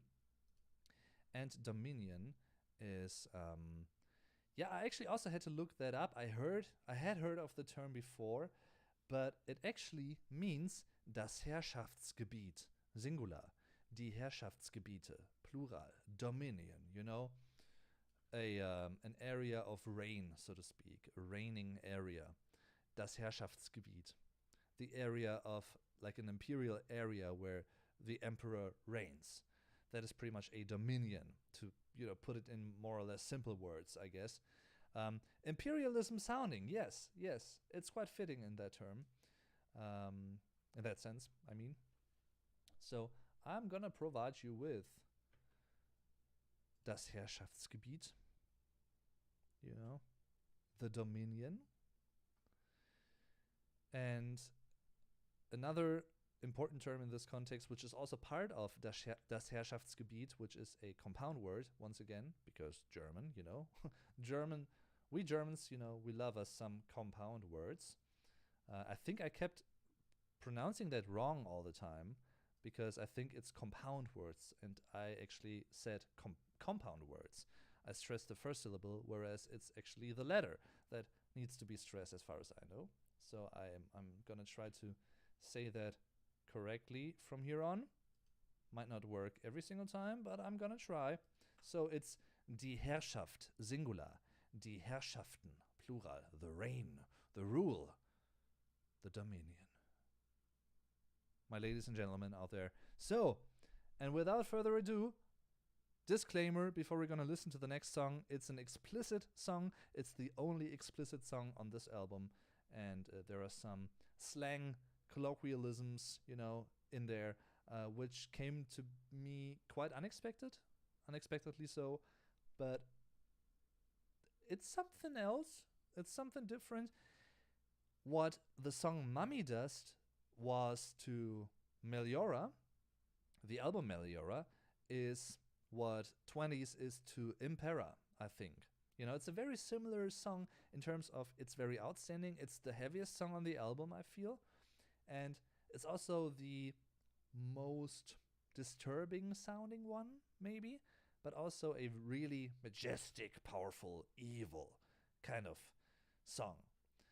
But without further ado, and I'm gonna stop explaining because we're gonna listen to the song. It's called 20s, and it sounds like this. And by the way, Lucky Goulet, hi, thanks for tuning in. Hope you're gonna enjoy this little listening party. And Dimmed Show, is it Dimmed Show? I hope I pronounced that correctly. Hi, thanks for tuning in. You guys actually found a great opening to the stream, you know, great spot to tune in, because we're about to listen to another song of the album. And because you guys tuned in, here are the album links if you want to listen along. And I'm gonna count you in for each consecutive song, and after each song we're gonna take a short break where I'm gonna talk about the song we just listened to, and then we proceed with the next song. That is how this album listening party sort of works. Okay, so if you want to listen along, feel free to catch one of those links, and we're gonna start listening to song number 8. It is already. It's called 20s, and it sounds like this. Because we're gonna listen to it in 3, 2, 1, play.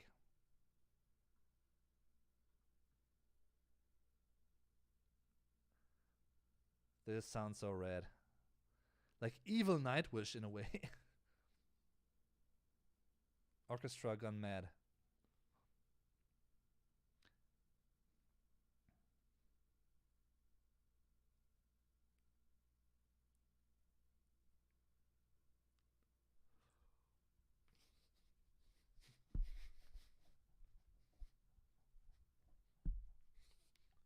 Ah, the double bass.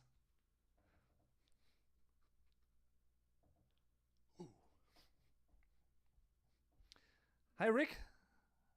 Danke fürs Einschalten.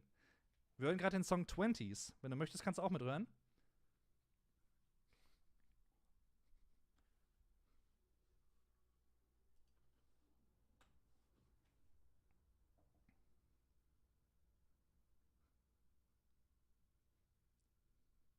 Apparition. I like the flow of this. It's not really like hip-hop, but it's... At the 20s. Ah, love this.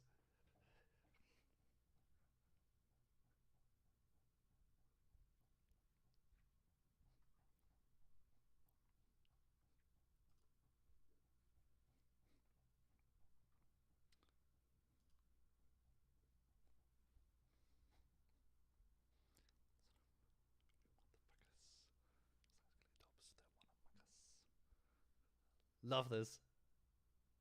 It's so ridiculous, but it's cool. Assassinate.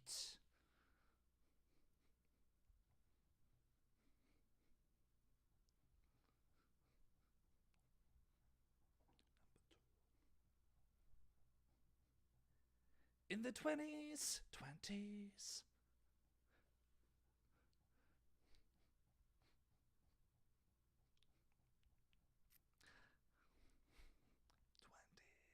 Yeah, I felt the same, Eric.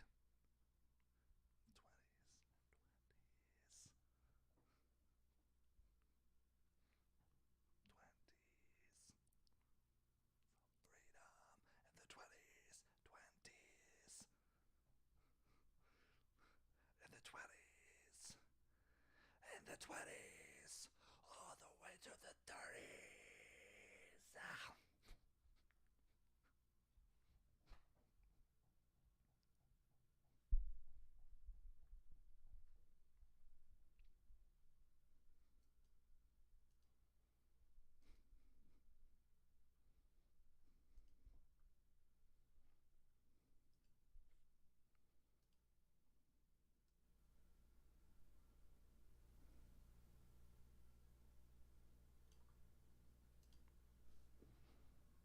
I might be a bit louder now.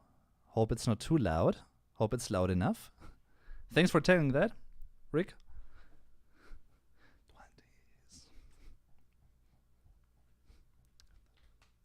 20s.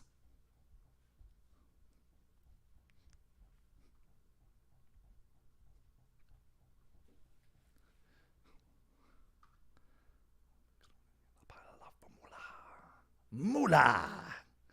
And stop. Okay. Sorry if I was a bit quiet, in terms of volume before. Super Flash Crash, dear friend of mine, just told me that I was really quiet on his speakers, and he actually blasted that to the fullest. So I hope I'm a bit louder now, not too loud. Actually, put I think 12 decibels on there. So yeah. Hi. Thanks for everyone who tuned in later on, because I also do appreciate that, of course. So Eric actually summed this up real good, because he said, first time, WTF. Second time, sounds good. 30th time, in the 20s. Yes, this song, I'm not gonna lie. I'm gonna be honest with you guys. At first, this was my least favorite song on the album. So I had a similar experience to what you had. And then it slowly grew on me. And now I love it. Because it's so different, it's so unique in the context of the album as a whole. And it's really powerful. And I love that basically it's reggaeton flavored with metal. It's like a crossover, which is something that is not so common, in terms of metal or heavier music, because everyone knows some reggaeton music. But for instance, there is also a Foo Fighters song called Run, which also makes use of this rhythm, that kind of rhythm. That is what I'm talking about. And it's really common. You can hear that in many R&B songs these days. But in the context of metal and this really nasty heavy riff there that's going on, it's just great. I love that mixture. It's something different, and it's something that you wouldn't expect from Ghost, I don't think. But exactly that is what makes this song so outstanding and so special. Because it's unexpected, and they definitely achieved, surprising me with this one. Even though at first, as I've said before, didn't like it too much, but then it really grew on me quite quickly, and now I love it. I definitely love it. Everyone referenced this song when Ghost's NASCAR finished in 20th. Who is that? Is Ghost like a NASCAR driver? I don't know too much about that. I'm sorry, but but I can definitely see that fit in terms of that context. Yeah, I absolutely loved since the beginning. The drumming is effing insane. Yes, it is. I love, this song is pretty much the only song on the album that makes like heavy use of double bass, which I don't mean in a negative or positive way. I'm just saying that. And it definitely adds to the heaviness of this, and it's so tasty. I'm usually not the biggest fan when there's like double bass going on throughout the whole song without pause.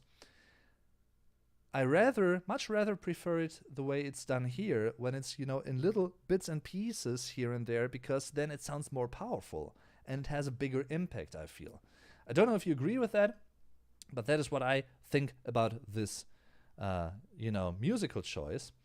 So, 20s, the song title translates to Die Zwanziger, or Die Zwanziger Jahre, the 20 years of a century, the 20s of a century, so to speak. And you could get that impression. At first I thought that, it's referring to the 1920s, the golden age where the Weimar Republic was going strong and everyone was really happy, dancing all around, not seeing the impending doom upon them, the Black Saturday, Black Friday, I think it was, sorry, in terms of, the Wall Street and, breaking down. And then what came after that in the 30s, early 30s, and especially in 1933, with the Third Reich and everything. Don't need to go into detail there, but you know what I'm talking about. And then I realized it was actually pretty interesting. After thinking that, I realized, well, wait a moment. We're in the 20s now as well. Like, it's 2022, right? So we're living in the 20s of this century. And yeah, what can I tell you? I mean, you all know what's going on in the world right now, especially but it certainly has something that might be a bit similar to the last song on the album, which I'm gonna talk about in a few moments. But this song is pretty much,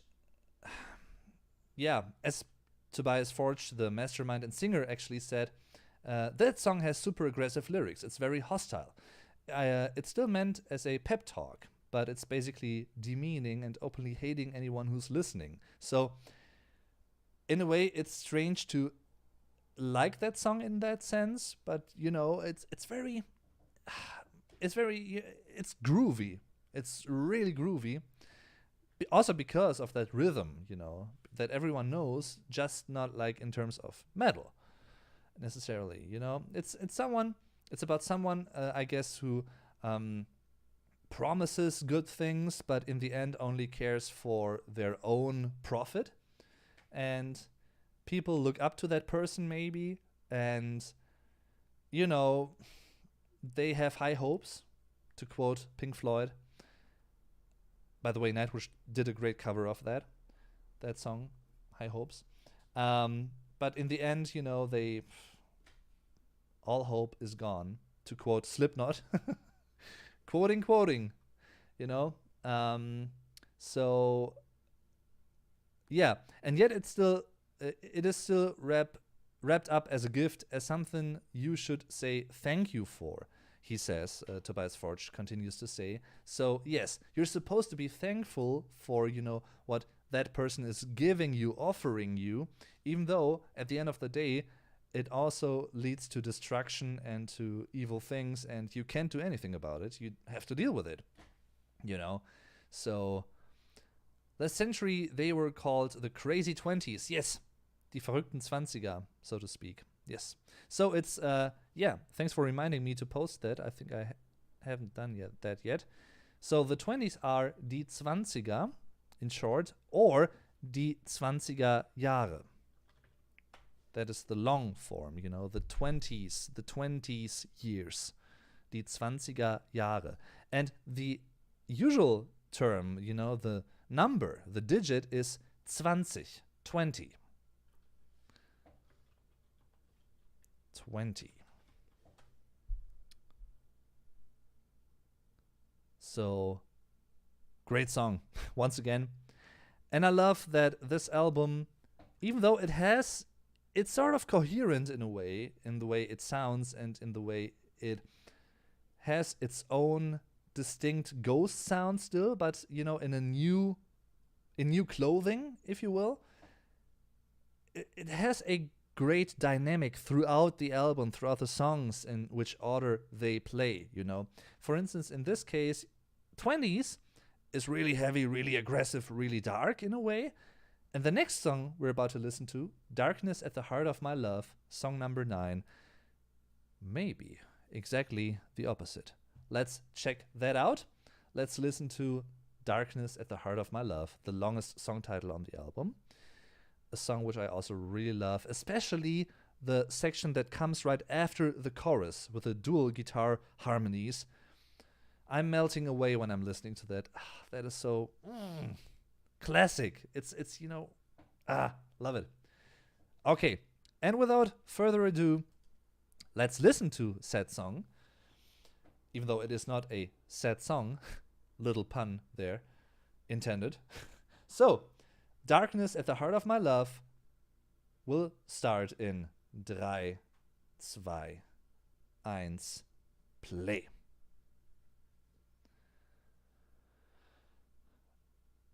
And this riff is also both very Opeth-like and Steven Wilson-like in a way, I feel.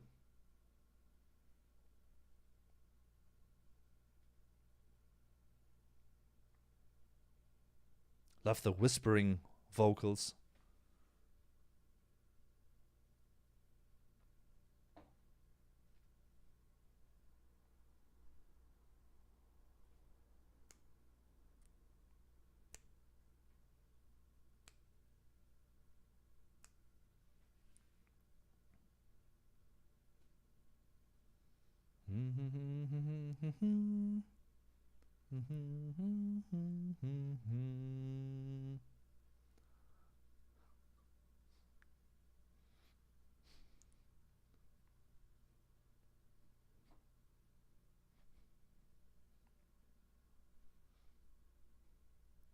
And now to the part that I mentioned.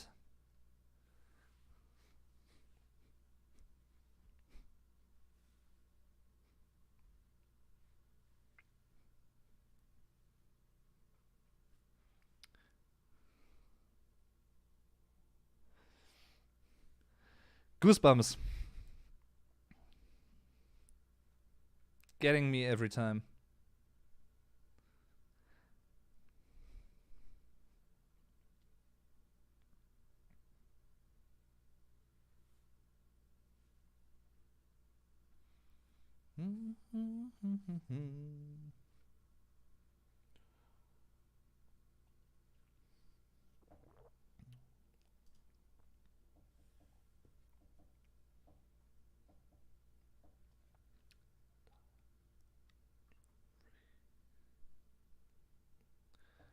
There's a darkness at the heart of my love that runs cold, runs deep.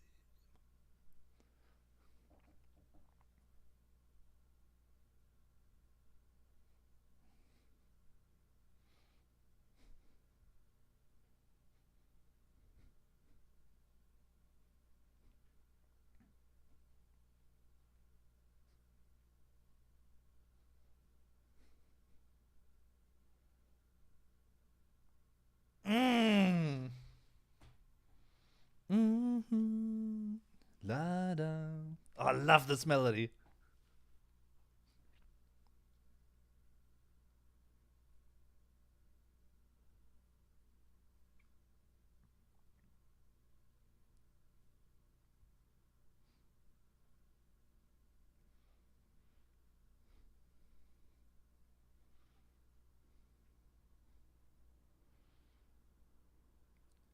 Don't know what they are saying there, whispering. Listening?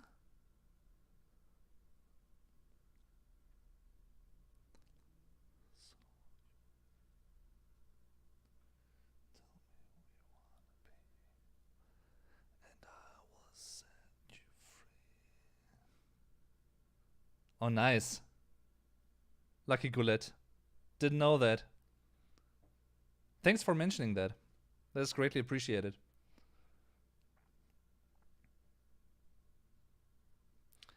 Also, the Hammond organ in this is really going strong. Love it. Some Deep Purple vibes.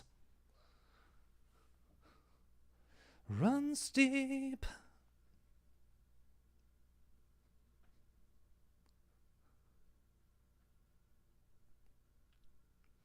And all this time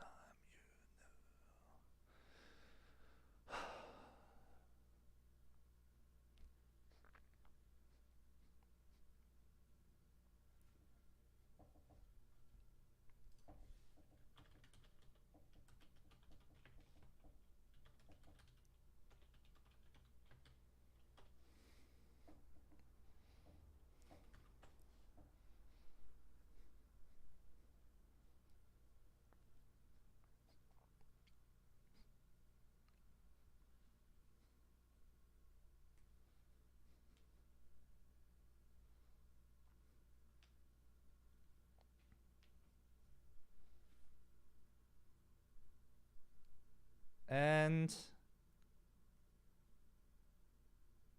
pause. Man.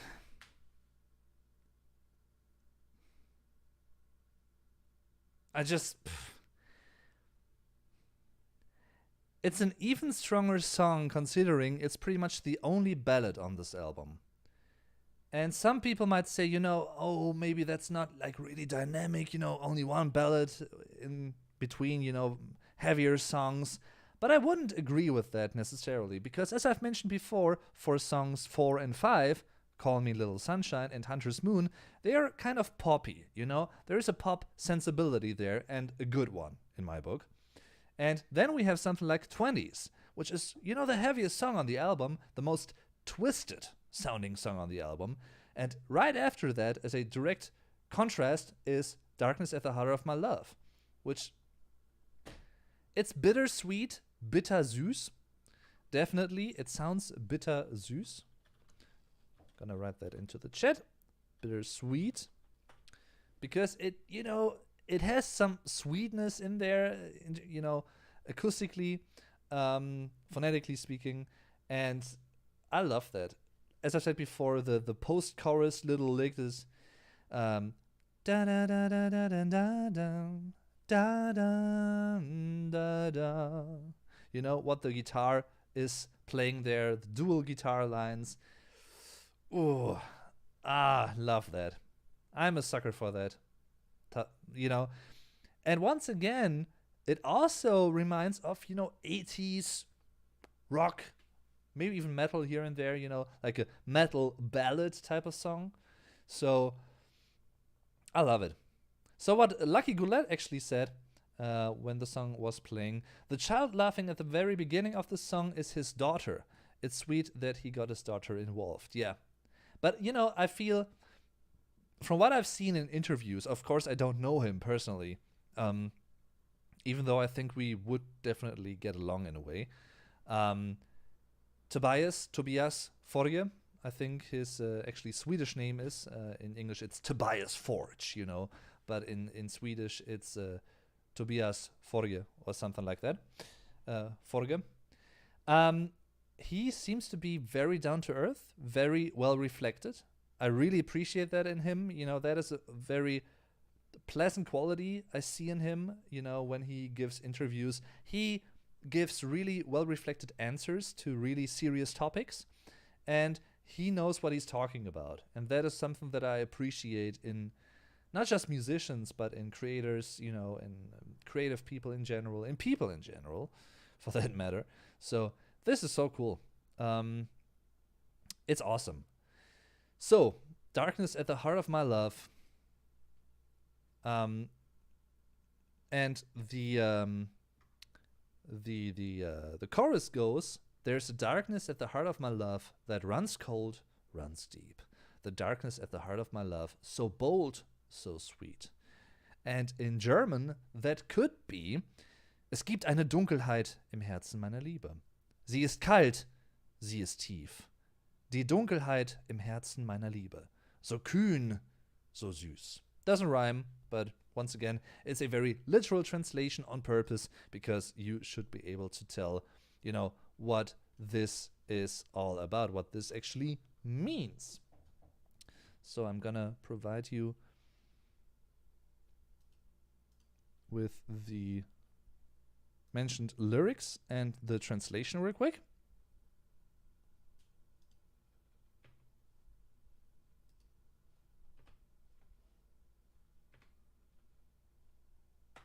This is the English original version, so to speak.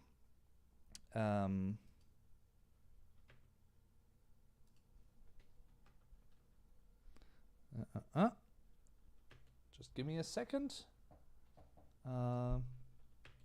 Next time I'm gonna have this improved, because I didn't know that YouTube doesn't like to post things, in several distinct lines the way I have it in my script. But YouTube doesn't want that, so that is why I have to adjust that and have to write those 3 hyphens there. That is the reason for that. So I hope it works this time. Gonna remember that for next time. So yeah, it could be a song, maybe it could be a song that about trusting someone and maybe also loving someone. Love is mentioned in the song, but that person that you love, that you trust, doesn't have the best of intentions. They have their own plans, malicious plans even, and you don't know that, you don't realize that, notice that, they don't show it. So I don't know, could be fitting. Very cool song, definitely a well arranged and well placed song on the album, right after 20s and before the next song, Griftwood, which I think is a made up term in a way, but more about that after we've listened to the song, because we're gonna listen to it right now in 3, 2, 1 and play.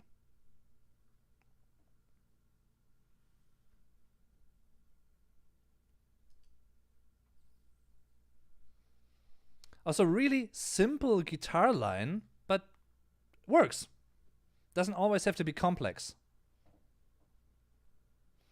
But people who don't practice what they preach, yeah. Very true. Good point.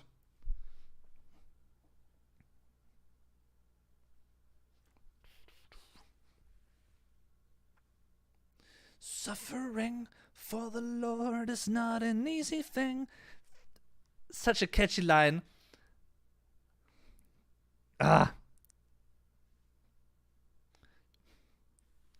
Ooh. Love it.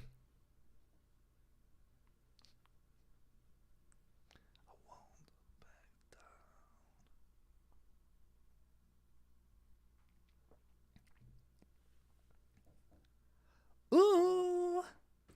Are you righteous? Yes.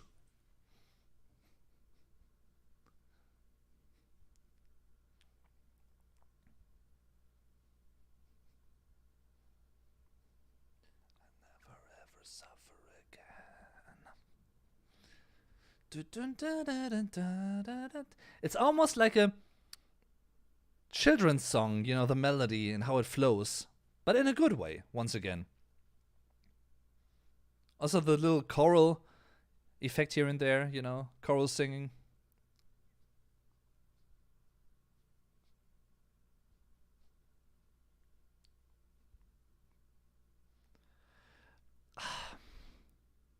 These vocals.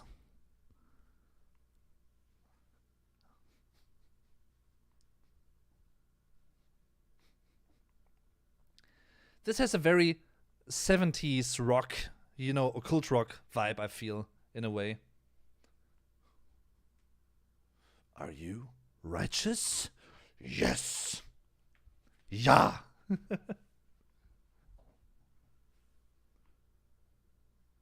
Yes. Never ever suffer again.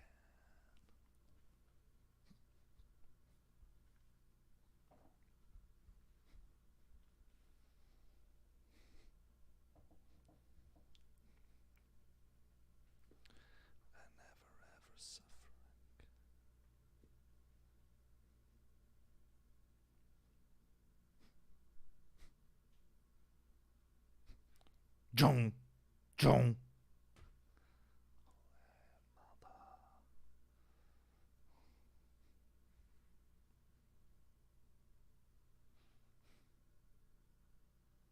Def Leppard, yeah, also.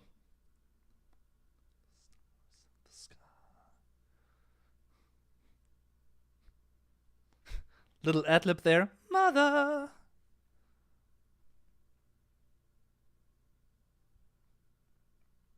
Little details, once again, that make it. That make the song.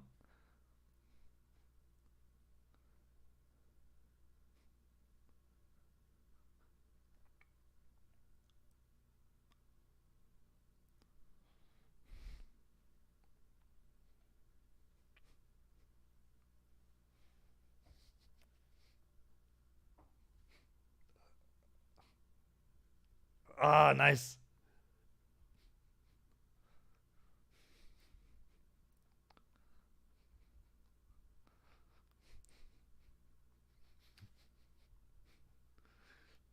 I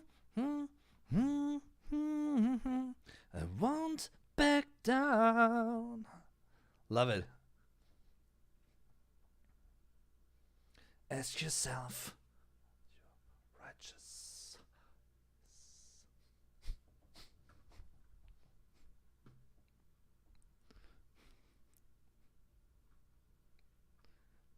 Yes. And never ever suffer again.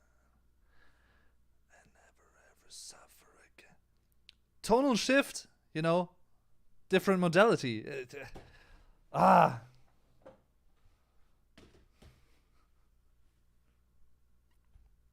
And never ever suffer again.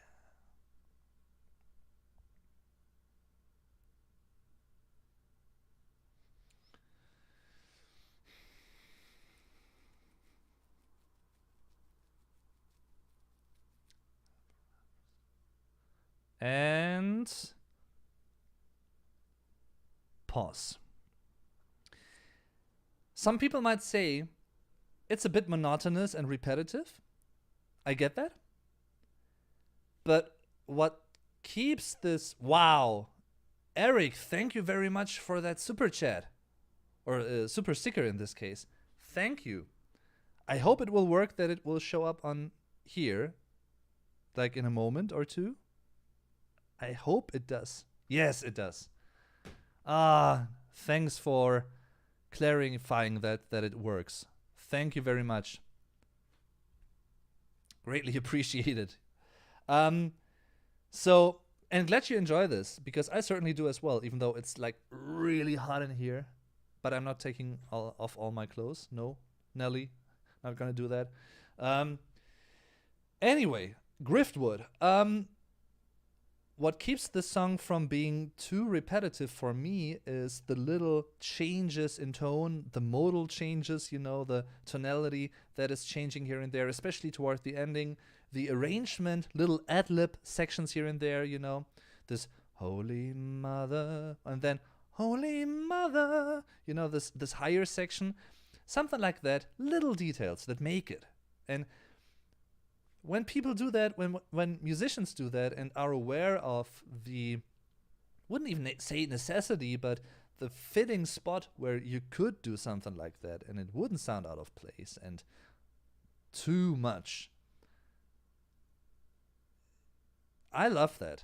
You know, when people have an ear for that, a feeling. And Tobias and the band, you know, they definitely have that. Even though it's mostly Tobias, you know, writing the songs, because musicians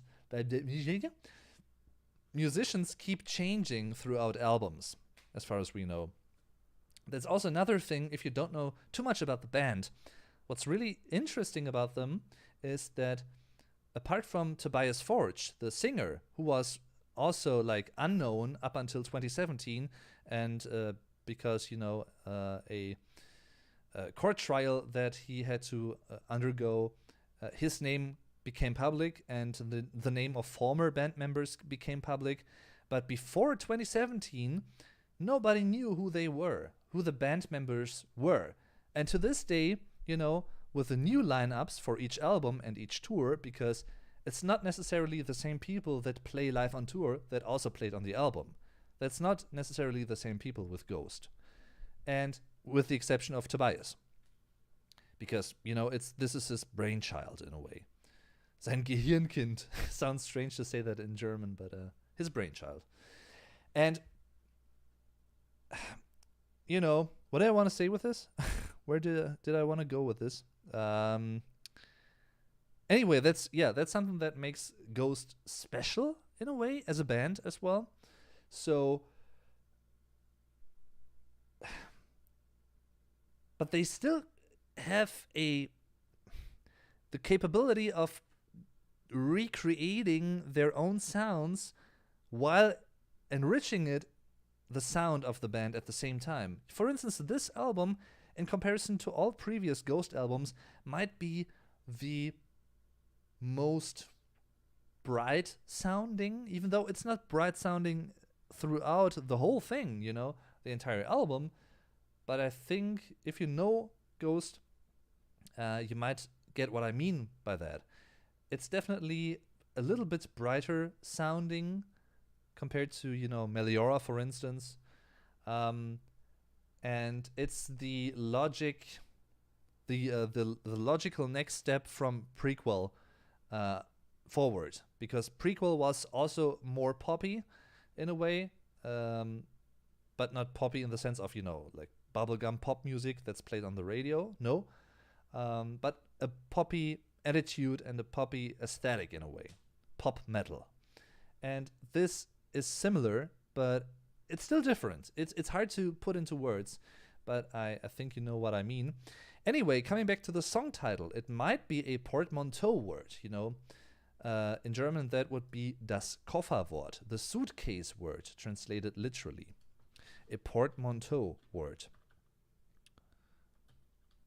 Gonna write that down into the chat. And a portmanteau word, das Kofferwort, is a term that's pretty much made up of two terms that were merged.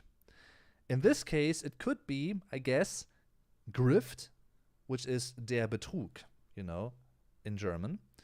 Grift.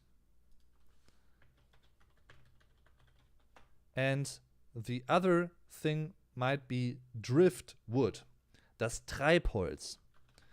So that makes Griftwood a term. Or potentially. I don't know if that's true, I don't know how that, the idea of driftwood works within the song and the song's meaning. Maybe you have an idea about that. If that is true and indeed the origin of this portmanteau word, griftwood, I don't know. And yeah, to me, it kind of is like a song where people think they do something good, but for all the wrong reasons, Once again, what I've also mentioned before with other songs on this album, people that on the surface do good things, like they are really altruistic and, philanthropic even. But at the end of the day, they do all of that for their own well-being, to have like a high standing in society and to be really well liked by others, something like that. So I guess this could be one of the potential meanings of the song. I don't know. What do you guys think? What I think is that I want to translate the very first line of the song, which always stuck out to me because it's so immediately, the phrasing and the rhythm of this and the melody is so, for the lack of a better term, I'm gonna say it once again, it's catchy. Suffering for the Lord is not an easy thing. Something like, it's really, the rhythm of this is, it's awesome. I love it. It's really, really catchy. So, and in German, this would be, für den Herrn zu leiden ist keine leichte Sache. Suffering for the Lord is not an easy thing. And I can't even say that without actually have this rhythm in mind, suffering for the Lord. and so forth. So, I love it. I love it. Next up, second to last, and the last interlude, a really short one for that matter, and I'm not gonna talk too much about it, but let's listen to it, and then we're gonna move on to the last actual proper song on the album. The outro song, but before that, let's listen to Bite of Passage, which might also be a wordplay, a pun, so to speak. And we're gonna listen to it in 3, 2, 1, play.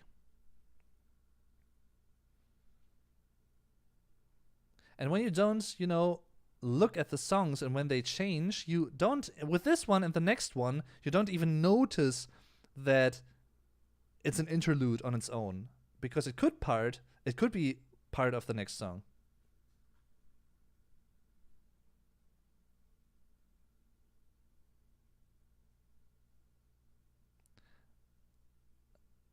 And pause. Okay, very short. Shortest song on the album. I mean, it's not even a song, if you will. I guess it's a play on the expression a rite of passage, which basically means it's, a ritual that you have to undergo in order to become a member in some sort of like secret society, for instance, something like that. For instance, as an example. So something occult, even. And that in German would be der Initiationsritus. Der Initiationsritus, the rite of passage.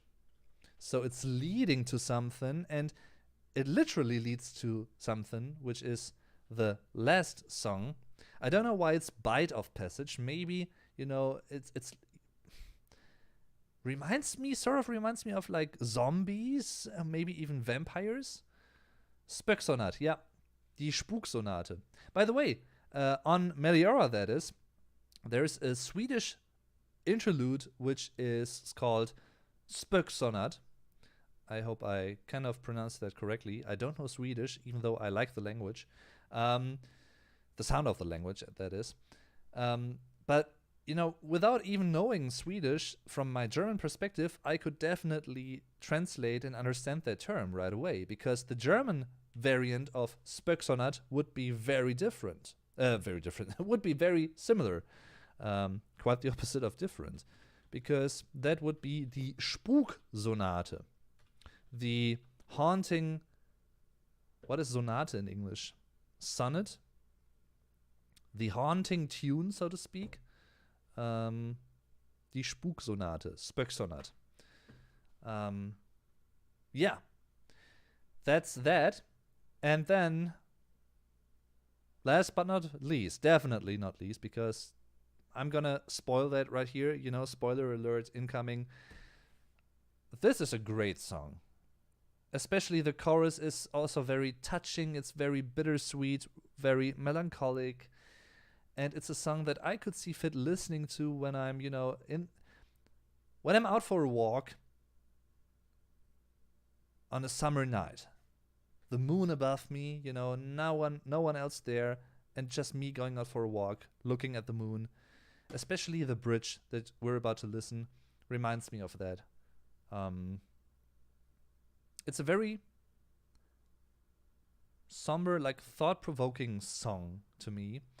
And it also reminds me of a little bit of Pink Floyd, to be honest. And also Dream Theater, in terms of, the strumming of the guitar at the beginning of the song especially. So let's listen to Respite on the Spitalfields. Also a very strange title. Gonna talk about that after the song. And for now, let's listen to the song first. Respite on the Spitalfields, the last song on the Ghost album Impera, but definitely not the least good song, so to speak, if there is any at all. So, we're gonna listen to this together, and you might be familiar with something you might hear toward the end of the song. Maybe, if you've listened to the album as a whole. But without further ado, let's start listening to Respite on the Spitalfields by Ghost of the album Impera in 3, 2, 1, go.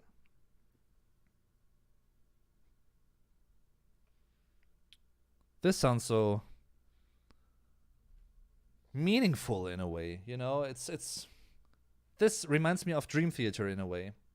Like Pull Me Under.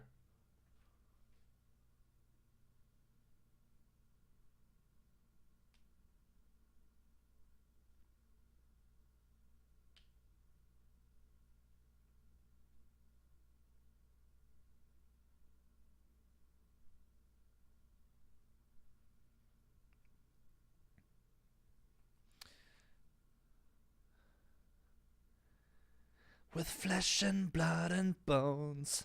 I love this progression right here. Da, da, da, da, da, da, da, da.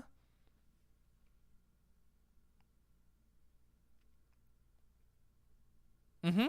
Yep, Rosen.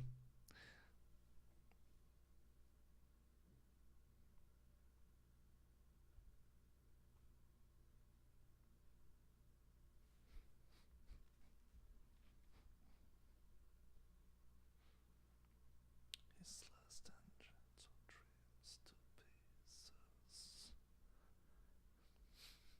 Da!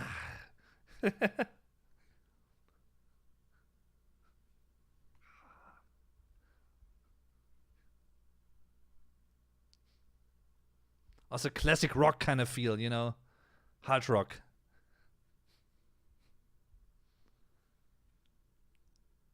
Chorus.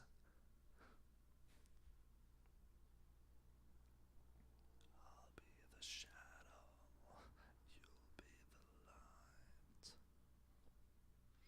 Nothing ever lasts forever. We would go softly into the night. Oh yeah. Guitar. Oh, that chorus though.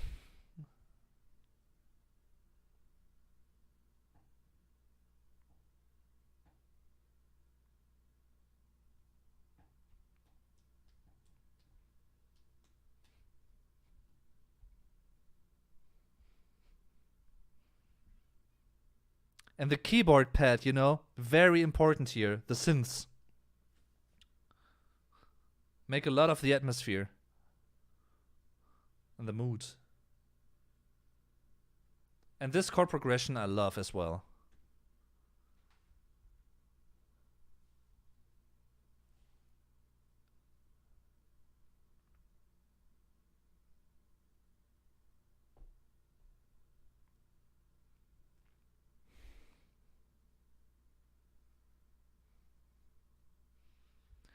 Da, da, da, da, da, da. Love that resolving element there.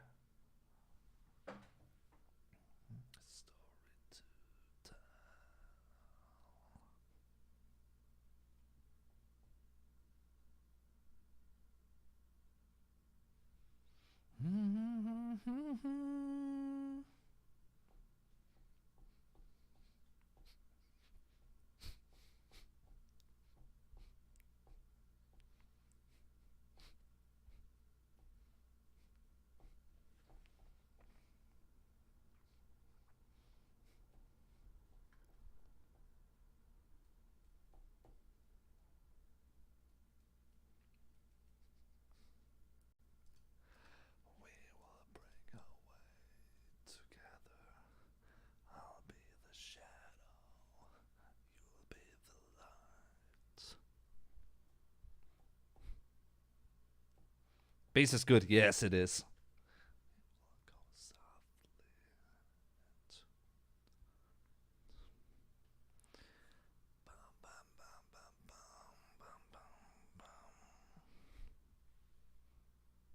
This reminds me of Sonata Arctica in a way.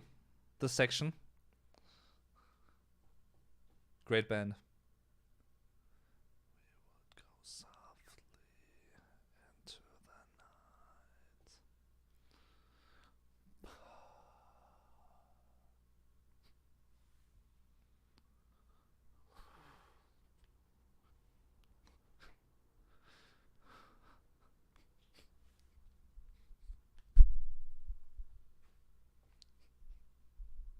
Tom roll.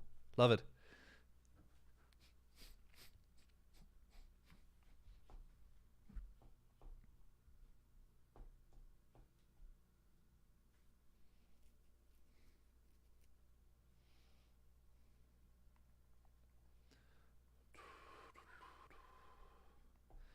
Da da da da. Huh? Do you recognize it? The intro, Imperium, reprise.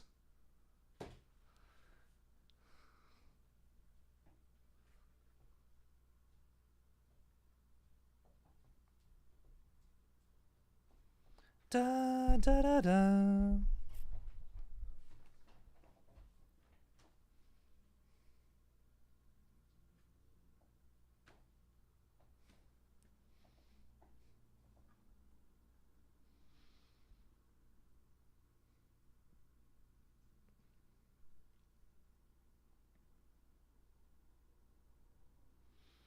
Da da da da. Da da la da. La da da da. Ah. So many great melodies on this album. Man, it's loaded with great melodic hooks, recurring things, and recognizable things. And that is the album. That was Impera by Ghost.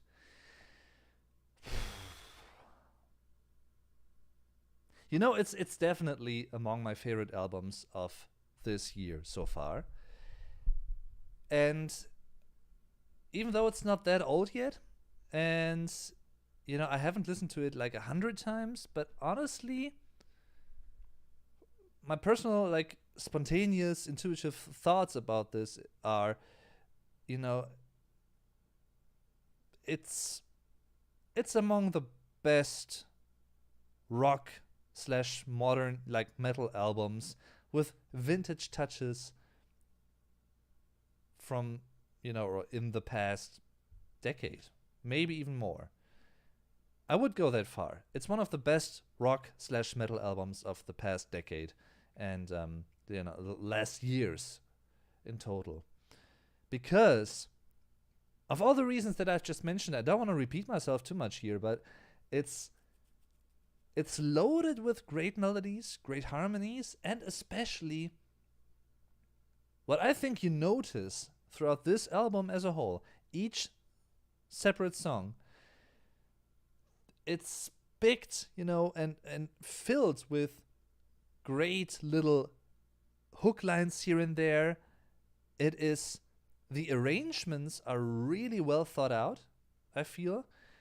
You notice, or you can't help but notice, that the musicians, and Tobias Forge, first and foremost, of course, he really, really took time to nail the arrangements for these songs, for these tracks here, because every single track on here has at least one section, and mostly more than just one, where you can find, a little diverging path from what you've heard before in the song, but it's still the song. It's still part of the song. It doesn't feel, alien, or it's not alienating to the listener, I don't think. One good example, I've mentioned that before, is in Hunter's Moon. In the second verse, you have this short little section, this da-da-dam-dam, da-da-dam-dam, da-da-dim, that little drumming guitar interlude section within the song. It's just 3-4 seconds at a max. But it makes the song, it really adds so much to the song, even though it's so short in its own right. It's hard to put into words, You have to listen to it to really feel that. And it's, as I've said before, I think the topic, the general themes of this album, empires rising and falling, necessarily falling at some point. In terms of what is going on in Europe at the moment, especially, won't go into detail here because this channel isn't about politics and that kind of stuff, even though I do care about that, of course, and I feel with the people that are suffering. But it's not, this channel is not about that. That is the point that I'm trying to make here. I can see definitely some similarities and, you know, hints in this one, even though it wasn't composed for that or about that, but it fits within what this album is about. That is what I want to say, basically. So, but even if it didn't, the songs themselves, you know, put all the lyrics aside, the music itself, Kaiserion, Spillways, Call Me Little Sunshine, Hunter's Moon, Watcher in the Sky, 20s, Darkness at the Heart of My Love, Griftwood, and Respite on the Spittlefields. No filler, all killer. Or the other way around, which is more common, I guess. All killer, no filler. This song, this album doesn't have a single filler song, in my opinion. And it's perfect, it's near perfect from beginning to end. You know, with like little things that I might have done differently, you know, the long fade out of Watcher in the Sky, but then again it makes sense because, you know, when you see song number 6 as the last song on side A of an LP, the long fade out definitely makes more sense. So it's if I had to rate this album in terms of, you know, out of 10, and 10 being the best and 1 being the worst,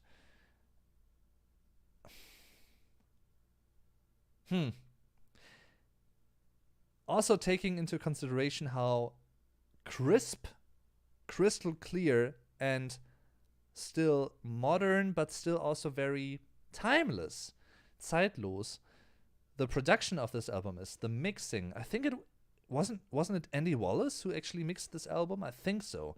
Andy Wallace is a really well-known sound engineer and mixing guy, who also mixed Nevermind by Nirvana, for instance, or Grace by Jeff Buckley. 2 great albums and great sounding albums. And I think he mixed this as well. And even if he didn't, it's just a great mix. You know, the album is, everything sounds crisp and clear, but doesn't lose strength and power because of that. You know, it works well with each other. It's a really tight mix. It's a really clear mix, and I love that. I love those types of mixes. Taking that into consideration, you know, I would rate this album like at least a 9 out of 10, maybe even a 9.5 out of 10. And on some days, maybe even a 10 out of 10. Honestly. You might have seen that coming from what I've said, you know, throughout this listening party, that I really like this album. And yeah. One of the hopes, I don't know if this will work out or if it actually works this way for people. One of the hopes, or one of the thoughts that I had when, you know, thinking about doing this kind of video series and starting this with Rammstein's new album Zeit, and that was like a pre-recorded video because I was still sick. I couldn't really like talk 5 sentences or like, you know, at least 2 sentences without coughing a lot, and that kind of stuff. So I decided to do that as a pre-recorded, heavily edited video. But the way I'm doing it right now, live, even though it might be very much like longer and you know, with some filler words in between, something that I would cut out usually or edit out when I'm making a normal video, I really want to do this as a live format, like a live series on this channel in the future, because, you know, all that you're writing right now, thank you so very much. Also, of course, for the super chat, for the support. That is highly appreciated and really helps the channel a whole lot. So becoming a Patreon, for instance, on patreon.com/vlogdave, that is basically the best support you can give to the channel, apart from sharing my videos with others if you really like them and you know someone who might also be into this. that is also greatly appreciated, of course. So thanks to every single one who has done that or who thinks about doing that. So vielen Dank. Anyway, yeah. Really great album from start to finish. All killer, no filler.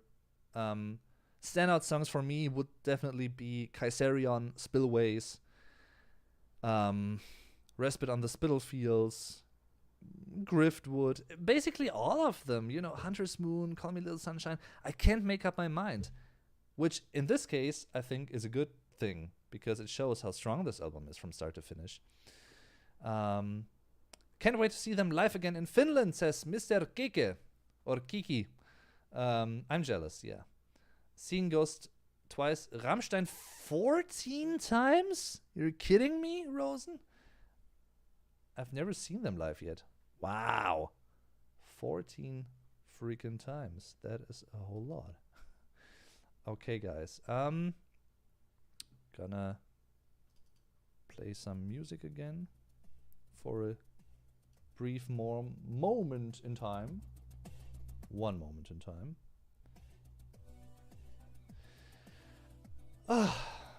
Yes. So, great album. Guys, I hope you enjoyed this. I certainly did. You did very well for your first live podcast. Enjoyed watching you singing along. Hope you feel better soon. I'm already feeling better, but I'm still not, recovered a total like 100%. I'm still coughing here and there. It actually worked out pretty well during this live stream. I was kind of, on the edge of, might be coughing too much during this, but didn't, luckily. So, thanks for every one of you guys who tuned in and who was and is interested in this format. I'm also gonna react to the other Rammstein albums from time to time. But the thing is, even though I like Rammstein and I like making Rammstein videos, not just because you are really interested in them, and I'm interested in them because I like the band as much as you do, and also the lyrics are really cool, also to explain certain linguistic details. I don't want this channel to be a pure Rammstein channel. It never has been and it never will be. And with these kinds of videos, I want to... That is one of the hopes and the thoughts that I had before, thinking about making this video series and starting this, is to show people some new music that they might not know by now, and that they might experience together with me or alone, because sometimes in this case I already knew the album, even though not like 100% well, but quite well. And it was great revisiting that and, reviewing the album, so to speak. And for other people, it might be the first listen. And I like doing that together because music is such a great thing. Whoever invented music, I want to hug them. Go back in time and hug them because it means so much to me. So thank you also very much for everything you wrote throughout the this show.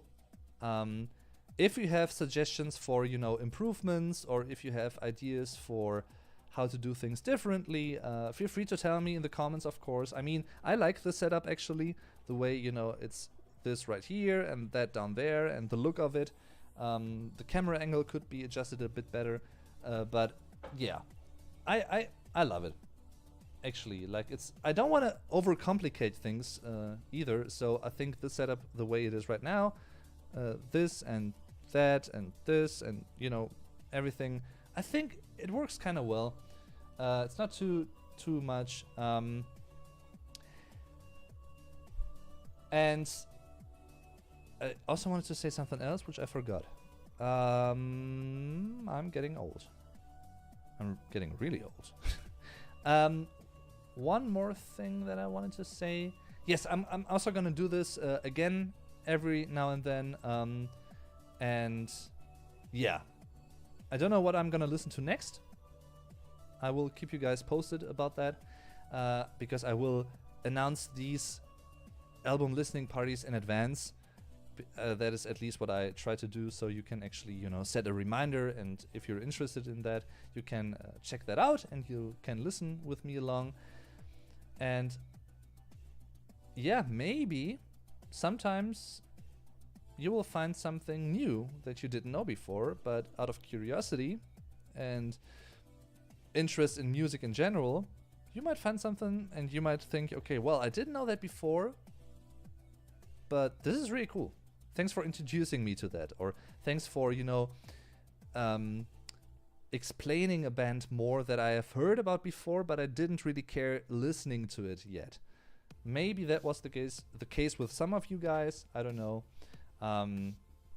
Maybe all of you did know the album before.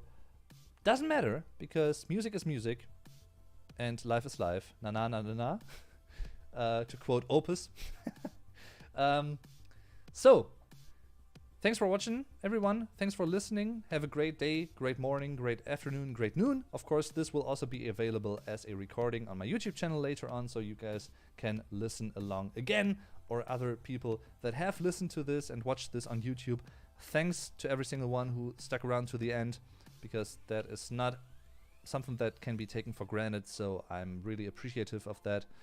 I really, really appreciate that. From the bottom of my... Here it is, my German heart. Thank you very much, and see you next time. Yes.